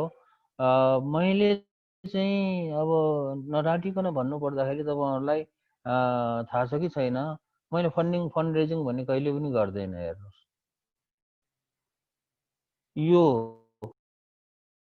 यो आविष्कार केन्द्रको बारेमा मात्र होइन, अगाडि 20 वर्षसम्म मैले गाउँमा विभिन्न किसिमको जस्तो वायरलेस टेक्नोलोजीहरू लैजानेदेखि लिएर अन्य कम्युनिटी डेभलपमेन्टको कामहरू गरेँ। मैले चाहिँ फन्ड रेजिङ भनेर गर्दैन। यो के पैसा माग्ने भन्ने कुरा त म त माग्नै चाहन्न पनि, माग्न मनै पर्दैन। अब फन्ड रेजिङ नगरिकन कसरी चलाइस् त भन्ने जुन प्रश्नको सिम्पल उत्तर के छ भने, मेरो त काम गर्ने हो, कुनै चिज गर्ने हो होइन, गरेर गाउँलेहरूसँग मिलेर काम गर्ने हो। गाउँलेलाई मन पर्यो भने फन्डिङ त गाउँलेहरूले खोज्छ क्या। त्यति बेला मैले 20 वर्षसम्म गाउँमा जति पनि कामहरू गर्यो, फन्डिङ चाहिँ कुनै न कुनै तरिकाले कहीँ न कहीँबाट यो कम्युनिटी लेभलबाट आयो। अहिले यो राष्ट्रिय आविष्कार केन्द्र खोलेर यहाँ भनौँ न धेरै त छैन यसको फन्डिङ, अब फन्ड छैन। यो कोरोनाको लागि भनेर अहिले झन्डै 3 करोड ओभर, यो 5 महिनामा 3 करोड जति खर्च भइसक्यो। तर त्यो 3 करोड चाहिँ हामीले फन्ड रेजिङ गरेर कुनै ग्रान्ट पाएर यो कोरोनाको काम गरेको त होइन नि। यो त के गरेको भन्दाखेरि हामीले काम सुरु गऱ्यौँ, जनताले पिपल फन्डिङ गर्यो, इन्डिभिजुअली फन्डिङ गर्यो। अब योभन्दा अगाडि राष्ट्रिय आविष्कार केन्द्र खोलेर एउटा धुरी गाड्यौँ भनौँ न, धुरी गाड्यौँ, त्यसमा चाहिँ अलिअलि के थप्दै गयो, कुर्सी टेबल। अब काठमाडौँ युनिभर्सिटीबाट हेर्नुहोस्, 2-3टा ट्रकमा चाहिँ हामीले त्यहाँबाट फालेको चाहिँ के अरे यो लेस मेसिनहरू भयो, मिलिङ मेसिनहरू 3टा ट्रकमा हालेर ल्यायौँ। अब त्यो बनाउँदाखेरि त अब त्यो 4-5वटा लेस मेसिनहरू त्यो बनाउन धेरै खर्च आएन, अलिअलि खर्च लाग्यो। तर फन्डिङ खोजेनौँ कि त्यसको लागि चाहिने रिसोर्स हो, त्यो पनि त एउटा रिसोर्स हो। काठमाडौँ युनिभर्सिटीले त्यति चाहिँ दिएर हामीले यहाँ ल्याएर त्यसलाई रिपेयर मर्मत गरेर त्यो चलायौँ। योभन्दा अगाडि चाहिँ यहाँ त्रिभुवन युनिभर्सिटीभित्र विकासले फालेको भुइँचालो आएर गराङ गुरुङ गरेर फालेको चाहिँ इक्विपमेन्टहरूलाई चलाएर बनाएर चलाएर अहिले पनि चलाइरहेको छ। त्यस कारणले फन्डिङको जो कुराहरू गर्नुभयो त्यो चाहिँ मैले चाहिँ हामी आविष्कार केन्द्रले we never do fund raising होइन, तर जनताले खुसी भएर दिन्छन्। अब अहिले भनेको नि कल्चर बसाल्ने जो कुरा थियो, कल्चर बसाल्ने यसरी नै हो। अब जनताले बिस्तारै कुरा बुझ्न थाल्यो नि, फन्डिङ जनताले दिइरहेको छ। वाइ? बिकज होइन, अब यस्तो किसिमको एउटा कल्चर हुनुपर्ने रहेछ, रिसर्च एन्ड इनोभेसनको एउटा कल्चर हुनुपर्ने रहेछ भन्ने कुरा त अब उनीहरूले बुझ्दै गयो नि। त्यस कारणले यो कोरोनाको अवधिमा यो विभिन्न किसिमको अनुसन्धान गरेर त्यो वितरण गर्नलाई अब कति अब के अरे यो 3 करोड रुपियाँ जति त दिइसक्यो। त्योभन्दा अगाडि 9 करोड रुपियाँ जति त जनताले चाहिँ के अरे सहयोग गरिसकेको थियो। त्यो 9 करोड हामीले फन्ड रेजिङ गरेर उठाएको होइन नि, जनताले खुसीले दिएको त्यही पैसाले हामीले यो चलाइरहेको थियौँ। यसरी चाहिँ यो जुन छ यो हाम्रो यो काम गर्ने तरिका चाहिँ फरक छ यो फन्ड रेजिङको बारेमा। र हामीले अब सरकारले धेरैले मलाई भन्ने गरेको के छ भने सरकारले किन पैसा दिँदैन आविष्कार केन्द्रलाई भन्छ। अनि सरकारलाई गाली गर्छ। मेरो भनाइ के छ भने हामी माग्नै गएको छैन अनि सरकारले किन दियोस्, माग्न जानु पर्यो नि। त्यस कारणले हामी माग्न नगएको हुनाले सरकारले नदिएको, माग्न गए दिन्थ्यो कि जस्ट इमेजिन होइन। जान नजाने मन लाग्छ भने दिन्छ सरकारले पनि, जसरी जनताले दिइरहेको छ सरकारले पनि त्यसरी दियोस्, दिन्छ भने दियोस्, दिँदैन भने नदियोस्। त्यस कारणले यो कुरा चाहिँ यसरी चाहिँ अगाडि हेर्नु बढिरहेको छ होइन। अब हाम्रो सुरुमै मैले भने अलमोस्ट अल अफ आवर के अरे डोनर्स आर यो के भन्छ गरिब किसानहरू छन् भन्ने हो, गरिबहरू। ल anything? Thank you Mahavir sir. हस् धन्यवाद सर। अब हामी एउटा जति प्रश्न हामी दिन्छौँ। हामीसँग अघि भोला भट्टराई सरले हात उठाउनु भएको। भोला सर हजुरको केही प्रश्न छ?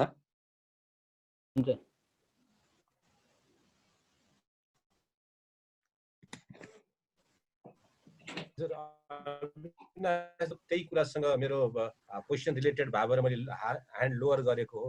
मलाई चाहिँ के लाग्छ भने महावीर सरले जुन कुरा भन्नुभयो, महावीर सरको कुरा एकदमै क्लियर छ। उहाँले किन सरकारको पोलिसी प्रोसेस अथवा सपोर्टमा भएको छैन भन्ने कुरामा उहाँले भनिसक्नु भएको छ, त्यसमा रिपिट गरिरहन परेन। तर जुन हामी यो इनोभेसन रिसर्चमा इन्गेज छौँ, हाम्रो रोल के हुन सक्ला भन्ने लागिरहेको थियो मलाई। र मैले त्यही पोइन्टमा भन्न खोजिरहेको थिएँ, यस्तो पोलिसी इन्भाइरोमेन्ट अलिकति फेसिलिटेट गर्न सकिन्थ्यो कि भन्ने पनि मेरो चासो थियो। उमित सरले त्यही पोइन्ट गर्नुभयो।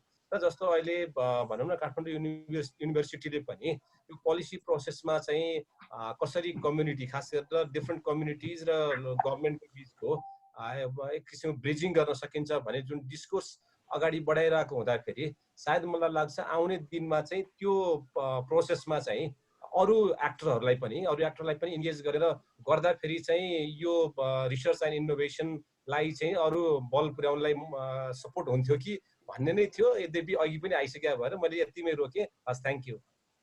होइन, यसमा तपाईँहरूलाई मेरो भनाइ के छ भने म चाहिँ अलवेज ग्रासरुट लेभलमा काम गर्ने मान्छे हो होइन। मलाई त्यो हायर लेभलको त्यो पोलिसी लेभलको कुराहरू म नेभर वर्क विथ देम होइन। जस्तो राष्ट्रिय आविष्कार केन्द्रको यो केन्द्रलाई चाहिँ अब एउटा संस्थाको रूपमा दर्ता गर्दाखेरि यसलाई चाहिने जो छ के भन्छ नियमावलीहरू, प्रबन्ध पत्रहरू के भन्ने रहेछ, बाइलहरू, अब यो बनाउँदाखेरि अब त्यसको पोलिसी त चाहियो होइन।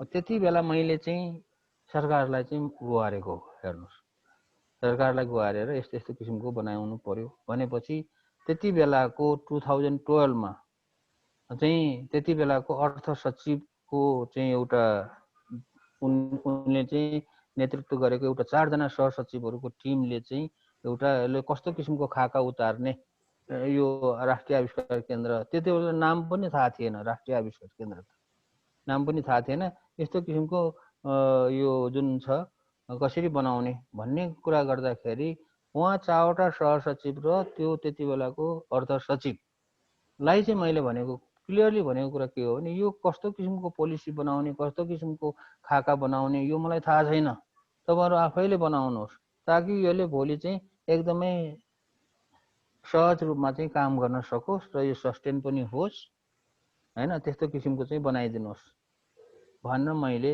भनेको। र यो राष्ट्रिय आविष्कार केन्द्रको के अरे यो जति पनि कागजपत्रहरू छ यो बनाउने काम चाहिँ उनीहरूले गरेको हो। र त्यो सहसचिवहरू मध्येको एउटा सहसचिव चाहिँ अहिलेको अस्ति भर्खरै राजीनामा दिएर बेलायतको राजदूत भएको हाम्रो लोकदर्शन के हो त्यो रेग्मी, उहाँ हो। नपत्या उहाँलाई पनि सोध्न सक्नुहुन्छ तपाईँहरू, किनभने यो पोलिसी लेभलको कुराहरू मलाई थाहा छैन। उहाँहरूलाई मैले क्लियरली के भनेको थिएँ भने यो पोलिसी लेभलको कुराहरू, कानुनको कुराहरू मलाई थाहा हुँदैन। जसरी कानुन सम्मत हुन्छ, सजिलोसँग काम गर्नु सकिन्छ बिना कुनै यसमा यो अहिले मैले भने जस्तो ब्युरोक्रेसी नहोस्, झन्झट नहोस्। यो के अरे अनुसन्धान गर्नेहरूलाई, इनोभेटरहरूले चाहिँ खुसी साथ काम गर्न सकुन्, उनीहरू चाहिँ एट्र्याक्सन हुन्। जसरी कि चाहिँ बत्तीमा चाहिँ मौरीहरू, किराहरू के अरे किरा फटेङ्गाराहरू आएर झुम्बिन्छन्, त्यसै झुम्बिने किसिमको पोलिसी कानुनहरू बनाउनु पर्यो, भाग्ने कानुन बनाउनु भएन भनेर त्यसरी गरेको हो। त्यस कारणले तपाईँहरूले त्यस्तो किसिमको कुनै एउटा के अरे समूह बनाएर त्यसमा चाहिँ डिस्कसन गरेर कुनै नयाँ किसिमको पोलिसी बनाएर गभर्मेन्टलाई यस्तो बनाउनु पर्छ भन्ने किसिमको सुझावहरू दिन चाहनुहुन्छ भने त्यो टिममा म पनि आउँछु, म पनि सहभागी हुन्छु, मलाई चाहिँ निम्त गर्नुहोला। धन्यवाद। हस्, धन्यवाद सर। अब हामी एउटा अन्तिम प्रश्न लिन्छौँ। हामीसँग स्मृति पन्तजीले प्रश्न एउटा सोध्न खोज्नुभएको छ। कृपया तपाईँको प्रश्न छोटोमा राखिदिनु होला। यो प्रश्नपछि चाहिँ हामी प्रोग्रामलाई चाहिँ टुङ्ग्याउनतिर जान्छौँ। हजुर हजुर, धन्यवाद। मेरो छोटो छ प्रश्न। यो काठमाडौँ युनिभर्सिटीको जुन इनोभेसन सेन्टर छ त्यसको सस्टेनेबिलिटी अथवा डोनर फन्डेड पिरियड भन्दा अगाडि चाहिँ कस्तो खालको फाइनेन्सियल मोडालिटी राख्ने सोच्नु भएको छ, एउटा त्यो क्वेसन। अनि यो दुईटा चाहिँ इन्ट्रेस्टिङ रहेछ होइन, दुईटा महावीर सरको कन्सेप्ट र अनि यतापट्टिको फन्डिङ मोडालिटी। तपाईँहरूले यो दुईटा मध्ये अहिलेको डिस्कसनमा चाहिँ कुन चाहिँ फाइनेन्सियल मोडालिटी चाहिँ मोर सस्टेनेबल हुन्छ जस्तो लाग्छ, त्यो पनि कुनै पनि स्पिकरहरूले एड्रेस गरिदिनु भएको हुन्छ। हस्, धन्यवाद। होइन, financial modality, sustainable financial modality त हामीले बनाउने हो, कसैले आएर बनाइदिने होइन। यो बाहिरको मान्छे आएर बनाइदिएला, डोनरहरू आएर बनाइदिएला भनेर उनीहरूको मुख ताक्ने होइन, उनीहरूले बनाइदिँदा पनि बनाइदिँदैन। अब यो कुन किसिमको मोडालिटीले काम गर्छ भन्ने कुराहरू अब विज्ञहरूले त भन्लान् होइन, यस्तो किसिमले काम गर्छ। तर मैले मेरो भन्ने कुरा के छ भने यो सस्टेनेबल गर्नको लागि मोडालिटी जुन छ त्यो काम गर्दै जाने हो। काम गर्दै जाँदाखेरि सिकिँदै गइन्छ। र मेरो मोडालिटी के थियो भने यो इनोभेसन सेन्टर खोलेर यसलाई चलाउनको लागि इनोभेसन भन्ने काम चाहिँ जानु पर्यो। त्यसमा चाहिँ धेरै खर्च हुन्छ, धेरै किसिमको इनोभेटर आउँछन्, धेरै किसिमको के अरे कामहरू, रिसर्च डेभलपमेन्टको कामहरू गर्छन्। प्यारलली के पनि जानुपर्छ भनेदेखि एट द सेम टाइम अर्को यसलाई चाहिँ सस्टेन गर्नको लागि त्यो प्रोग्राम पनि सँगसँगै जानुपर्छ भन्ने चाहिँ मेरो मोडल थियो। र सस्टेनेबिलिटी यो इनोभेसन सेन्टरबाट आएको इन्कमले यसलाई चाहिँ सस्टेन बनाउँछु भनेर सोच्नै हुँदैन। यसबाट इन्कम आउला, यो सुरु पछि आउला, भविष्यको कुरा बेग्लै हो, तर अहिले नै आउँदैन। त्यस कारणले यसलाई चाहिँ सस्टेन बनाउनको लागि सस्टेनेबिलिटीको प्लान चाहिँ छुट्टै हुनुपर्छ। त्यो भनेको चाहिँ हामीले गरेको के थियो भने सुरुमा 10 मेगावाटको एउटा हाइड्रो पावर बनायो भने वर्षमा 20-25 करोड रुपियाँको बिजुली बेचिन्छ। 20-25 करोड रुपियाँको बिजुली बेच्दाखेरि कमसेकम 10 करोड रुपियाँ त बच्ला नि त। 10 करोड रुपियाँ बच्यो भने एउटा इनोभेसन सेन्टर वर्षमा राम्रैसँग सजिलैसँग ठुलो काम नगरे पनि चलाउन सकिन्छ भन्ने थियो। तर त्यो भएन, त्यो कुरा पुरा भएन। त्यो सपना जस्तो छ अहिले, त्यसलाई पनि राखिएको छ, छोडिएको त छैन। तर अहिले चाहिँ हामीले गरेको कुराहरू चाहिँ सस्टेनेबिलिटीको प्लान के छ भने जस्तो कुनै कुरा जस्तो 2-4 कुराहरूमा हामीले फोकस गरिरहेको छौँ। जस्तो कोको कोलाले एउटा चिनी पानी बेचेर चाहिँ एउटा भनौँ न संसारभर व्यापार गरिरहेछ भने हामीले पनि होइन वी फाइन्ड समथिङ होइन, some soft drink, develop some soft drink and sell it भन्ने कुरा। अस्ति भर्खरै काठमाडौँ युनिभर्सिटीमा त्यहाँ चाहिँ गएर हामीले छलफल गर्दाखेरि काठमाडौँ युनिभर्सिटीले के हो भित्र एउटा पानी बेच्छ, त्यो पानीलाई चाहिँ अलिकति कमर्सियलाइज गरौँ न भन्ने कुरा पनि आएको थियो। त्यो काठमाडौँभित्र बेच्ने पानी अथवा त्यही कति पानी छ के छ थाहा छैन, तर रिसर्च गरेर हेरौँ त्यहाँभित्र त्यो पानीको भण्डार चाहिँ ठुलो छ भने त्यसैलाई चाहिँ कमर्सियलाइज गरेर बेचौँ र काठमाडौँ युनिभर्सिटीलाई पनि हुन्छ, के अरे यो नेसनल इनोभेसन सेन्टरलाई पनि आम्दानी हुन्छ भनेर त्यो एउटा कुरा भयो।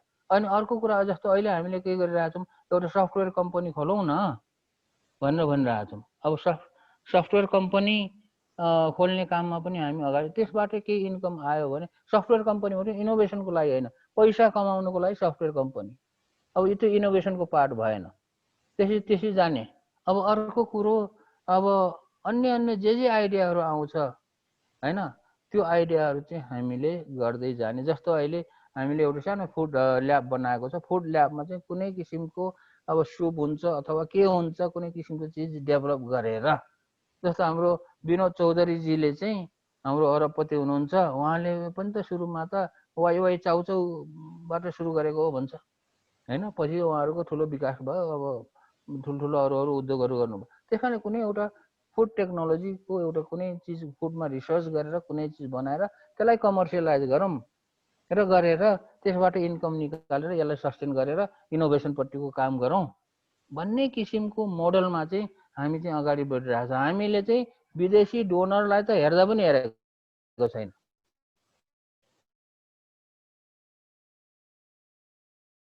तर हामी चाहिँ विदेशी डोनरलाई हेर्छौँ। विदेशी डोनरलाई हामीले हेर्न थाल्यौँ भने हामी चाहिँ के हुन्छ भन्दाखेरि उनीहरूमा भर पर्ने हुन्छ कि आफ्नो खुट्टामा आफै उभिँदैन। यो मोडलमा चाहिँ हामी जानुपर्छ भन्ने चाहिँ मेरो चाहिँ मान्यता हो। ल धन्यवाद छ। म आई वान्ट टु लिभ होइन, मेरो अर्को मिटिङमा जोइन गरिहालेँ है, सरी है तपाईँ। हस् धन्यवाद सर।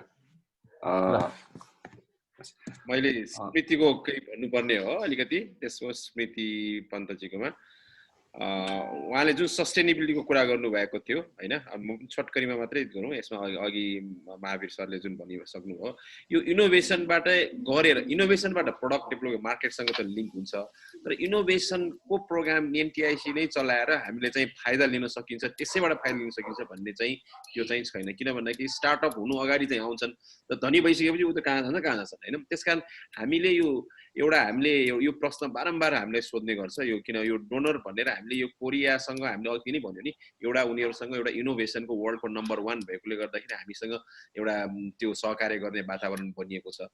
र यसको एउटा प्यारामिटर्स यो ग्रान्ट एप्रुभ गर्ने बेलामा एउटा कन्डिसन के थियो भने केयुमा एनटिआइसी इस्टाब्लिस गरिसकेपछि यसको सस्टेनेबिलिटी कसरी हुन्छ, यसको सस्टेनेबिलिटी देखाउ भनेर मैले नै त्यो जवाब दिनु परेको थियो त्यो बेला होइन।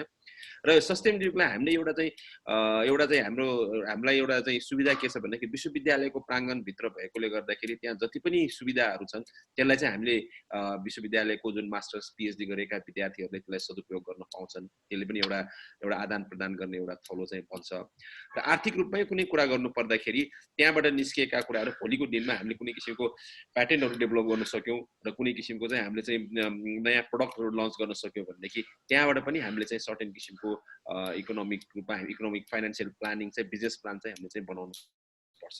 त्यो बनाउने हामी लाइनमा चाहिँ छौँ।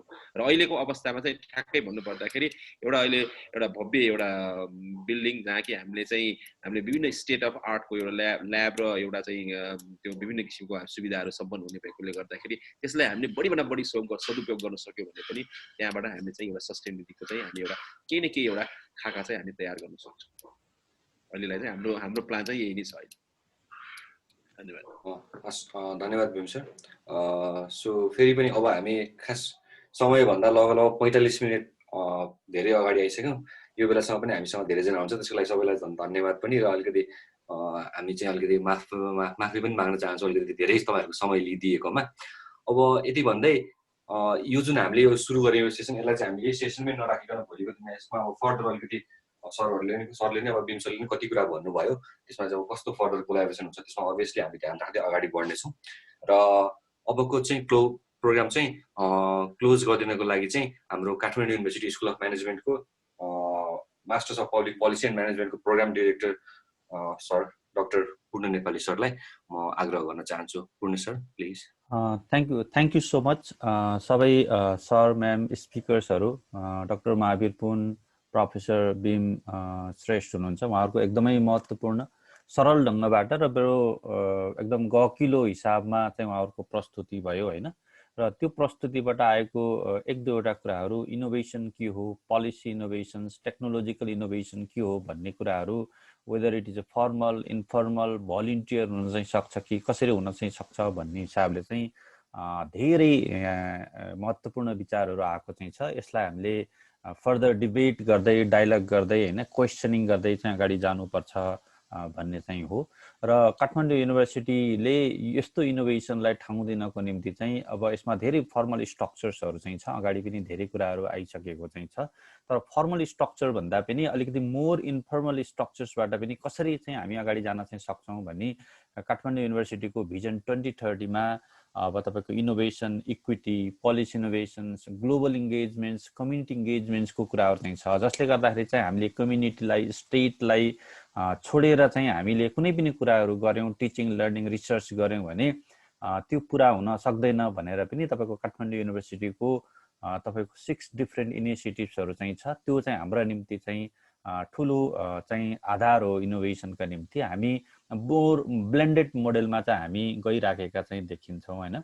त्यो हिसाबले इनोभेसनका निम्ति चाहिँ हामीलाई धेरै ठाउँ चाहिन्छ र हामीसित चाहिँ अब मास्टर्स ग्रेजुएट प्रोग्राममा चाहिँ 60 क्रेडिटको चाहिँ डिफ्रेन्ट प्रोग्रामहरू कोर्सहरू भए पनि हामीसित चाहिँ मोर नन क्रेडिट तपाईँको अब त्यस्तो इन्फर्मल टाइपको कम्युनिटी इङ्गेजमेन्ट्सहरू त्यस्तो कोर्सहरू भएको हुँदाखेरि चाहिँ स्टुडेन्टलाई फ्याकल्टीलाई चाहिँ धेरै हामीले आधारहरू दिन सकेका चाहिँ हुन्छौँ, जसले गर्दाखेरि चाहिँ त्यो हिसाबले अगाडि जान चाहिँ सक्छौँ हामी इनोभेसनका निम्ति चाहिँ होइन।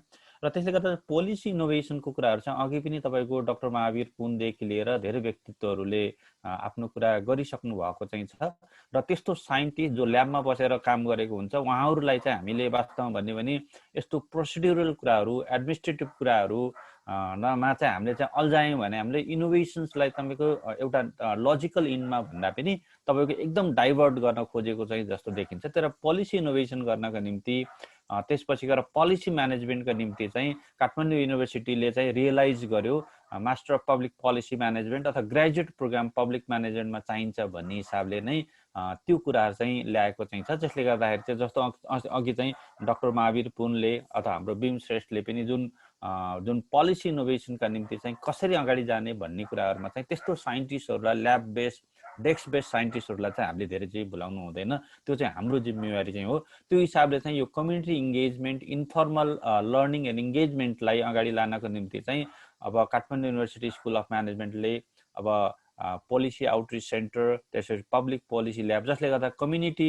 र तपाईँको कलेज बिचको युनिभर्सिटी एन्ड कम्युनिटी पार्टनरसिपलाई धेरै कुरा अगाडि राखेको चाहिँ छ। इभन हार्वर्ड युनिभर्सिटी एमआइटीले पनि तपाईँको चाहिँ उनीहरू बोस्टनमा भए पनि तपाईँको चाहिँ वासिङटन डिसीमा चाहिँ पोलिसी ल्याब इस्टाब्लिस गरेर चाहिँ तपाईँको कम्तीमा पनि तपाईँको चाहिँ युनिभर्सिटी त्यसपछि गएर चाहिँ अब तपाईँको व्हाइट हाउसको बिचमा एउटा लिङ्केज डेभलप गर्नको निम्ति चाहिँ थुप्रै पोलिसी इनिसिएटिभ्सहरू भएको चाहिँ छ होइन। त्यसले गर्दाखेरि चाहिँ अब भेरी रिनाउन्ड साइन्टिस्ट अल्बर्ट आइन्स्टाइनले पनि तपाईँको राष्ट्रपतिलाई चाहिँ डाइरेक्टली रिच आउट गरेर तपाईँको चाहिँ धेरै कुराहरू चाहिँ तपाईँको चाहिँ कन्भिन्स गर्न सकेको चाहिँ देखिन्छ तपाईँको। तर सबै साइन्टिस्टहरूमा त्यो धैर्यता चाहिँ हुँदैन, किनकि आफ्नो कामबाट डाइभर्ट हुन चाहिँ खोज्नुहुन्न। त्यो हिसाबले चाहिँ यस्तो स्थितिमा चाहिँ हाम्रो चाहिँ public policy management business management त्यस्तो धेरै किसिमको म्यानेजमेन्ट र पोलिसी रिलेटेड कोर्सहरूको चाहिँ ठुलो अपरिहार्यता हुन्छ। त्यस हिसाबले काठमाडौँ युनिभर्सिटीले चाहिँ पब्लिक पोलिसी म्यानेजमेन्ट तपाईँको पोलिसी ल्याब आउटरिच सेन्टर्सहरू गरेको चाहिँ छ। र मैले अलिकति चाहिँ त्यो युनिभर्सिटी एज अ तपाईँको लिभिङ ल्याबको रूपमा इनोभेसनको निम्ति चाहिँ ठुलो प्लेटफर्महरू चाहिँ छ, युनिभर्सिटीले गरेर देखाएको पनि चाहिँ छ होइन। र मेरो डेफिनेसनमा इनोभेसन र एक्सलेन्स भनेको चाहिँ doing common things in uncommon वेबाट चाहिँ गर्ने नै इनोभेसन र एक्सलेन्स हो भन्ने हिसाबले चाहिँ म चाहिँ त्यहाँनिर विश्वास गर्छु। हामी outside the academia outside the research centre कम्युनिटीसित त्यसपछि गएर स्टेटको डिफ्रेन्ट विङसित चाहिँ हामी चाहिँ कोलाबोरेसन गरेर चाहिँ अगाडि जान चाहिँ सक्यौँ भने मात्रै चाहिँ हामी अगाडि जान चाहिँ सक्छौँ। र अन्तिममा फेरि पनि मैले डाक्टर महावीर पुन त्यसपछि डाक्टर प्रोफेसर बिम श्रेष्ठले होइन हामीले राष्ट्रिय आविष्कार केन्द्र तर काठमाडौँ युनिभर्सिटीको एनटिआईसित चाहिँ कोलाबोरेसन गरेर चाहिँ हाम्रो पब्लिक पोलिसी प्रोग्राम जुन महावीर पुनले पनि कमिटमेन्ट गर्नुभएको चाहिँ छ, तपाईँले गर्नुहोस् I will be with you in solidarity भन्ने हिसाबले गर्नुभएको चाहिँ छ, त्यसलाई हामी कन्टिन्यू गर्नुपर्छ। यो हाम्रो वान टाइम इभेन्ट मात्र चाहिँ होइन भन्ने कुरा चाहिँ राख्दै हामीले इनोभेसन्स र एक्सलेन्समा हामी विश्वास गर्नुपर्छ त्यो कुरा राख्दै मैले हाम्रो डिन सर हुनुहुन्छ प्रोफेसर विजय केसी, उहाँको आफ्नो केही छोटो कुरा चाहिँ छ भने चाहिँ राखेर यो प्रोग्राम चाहिँ अन्त्य गरिदिनु हुन म हाम्रो प्रोफेसर डाक्टर विजय केसी सरलाई म रिक्वेस्ट गर्छु। थ्याङ्क यू पूर्णजी, धेरै लामो कुरो भइसकेको छ, धेरै समय पनि भइसकेकोले धेरै लामो कुरो नगरौँ। यसमा के छ भने धेरै कुराहरू त आइसक्यो र वास्तवमा महावीर पुनजीले जे भन्नुभयो हेर्नुहोस् इनोभेसनमा के अरे इनोभेसन भने व्यक्तिबाट सुरु हुने कुरो हो। यो कसैलाई ल तिमी आएर इनोभेट गर भन्ने कुरो होइन। अब हाम्रो रोल भनेको इनोभेसनलाई फेसिलिटेट गरिदिने हो र चाहिँ इकोसिस्टम डेभलप गर्नपट्टि लाग्ने हो। हामीले चाहिँ यहाँ काठमाडौँ विश्वविद्यालयले डिफ्रेन्टली त्यो रोल हामी प्ले गर्छौँ र वास्तव इनोभेसन चाहिँ जसले गर्ने हो उसलाई चाहिँ हामी चाहिँ इन्करेज गर्छौँ। र उहाँले महावीर पुनले जुन पोइन्ट गर्नुभएको थियो इनोभेसन कल्चर कसरी ल्याउने भन्ने कुरो बडा ठुलो च्यालेन्ज हो। र वास्तवमा हेर्नुभयो भने अब म टिचिङमा लागेको स्कुल अफ म्यानेजमेन्टमा हिँड्नु भएको 25औं 26औं वर्ष भइसक्यो र पढाइमा लागेको चाहिँ झन्डै मोर देन 45 इयर्स भइसक्यो। तर अहिले चाहिँ आएर मैले चाहिँ इनोभेसन र एन्टरप्रेन्योरसिपमा चाहिँ विद्यार्थीको चाहना पनि बढेको र त्यो कल्चर पनि बिस्तारै डेभलप भइरहेको चाहिँ मैले देखिराखेका छौँ। त्यसैले के छ भन्दा अब हामी हामी विश्वास गरौँ बिस्तारै बिस्तारै इनोभेसन कल्चर पनि नेपालमा डेभलप हुँदै जान्छ। थ्याङ्क यू भेरी मच सबैलाई, thank you very much for participation. Thank you. Okay पूर्णजी, so we can end it here.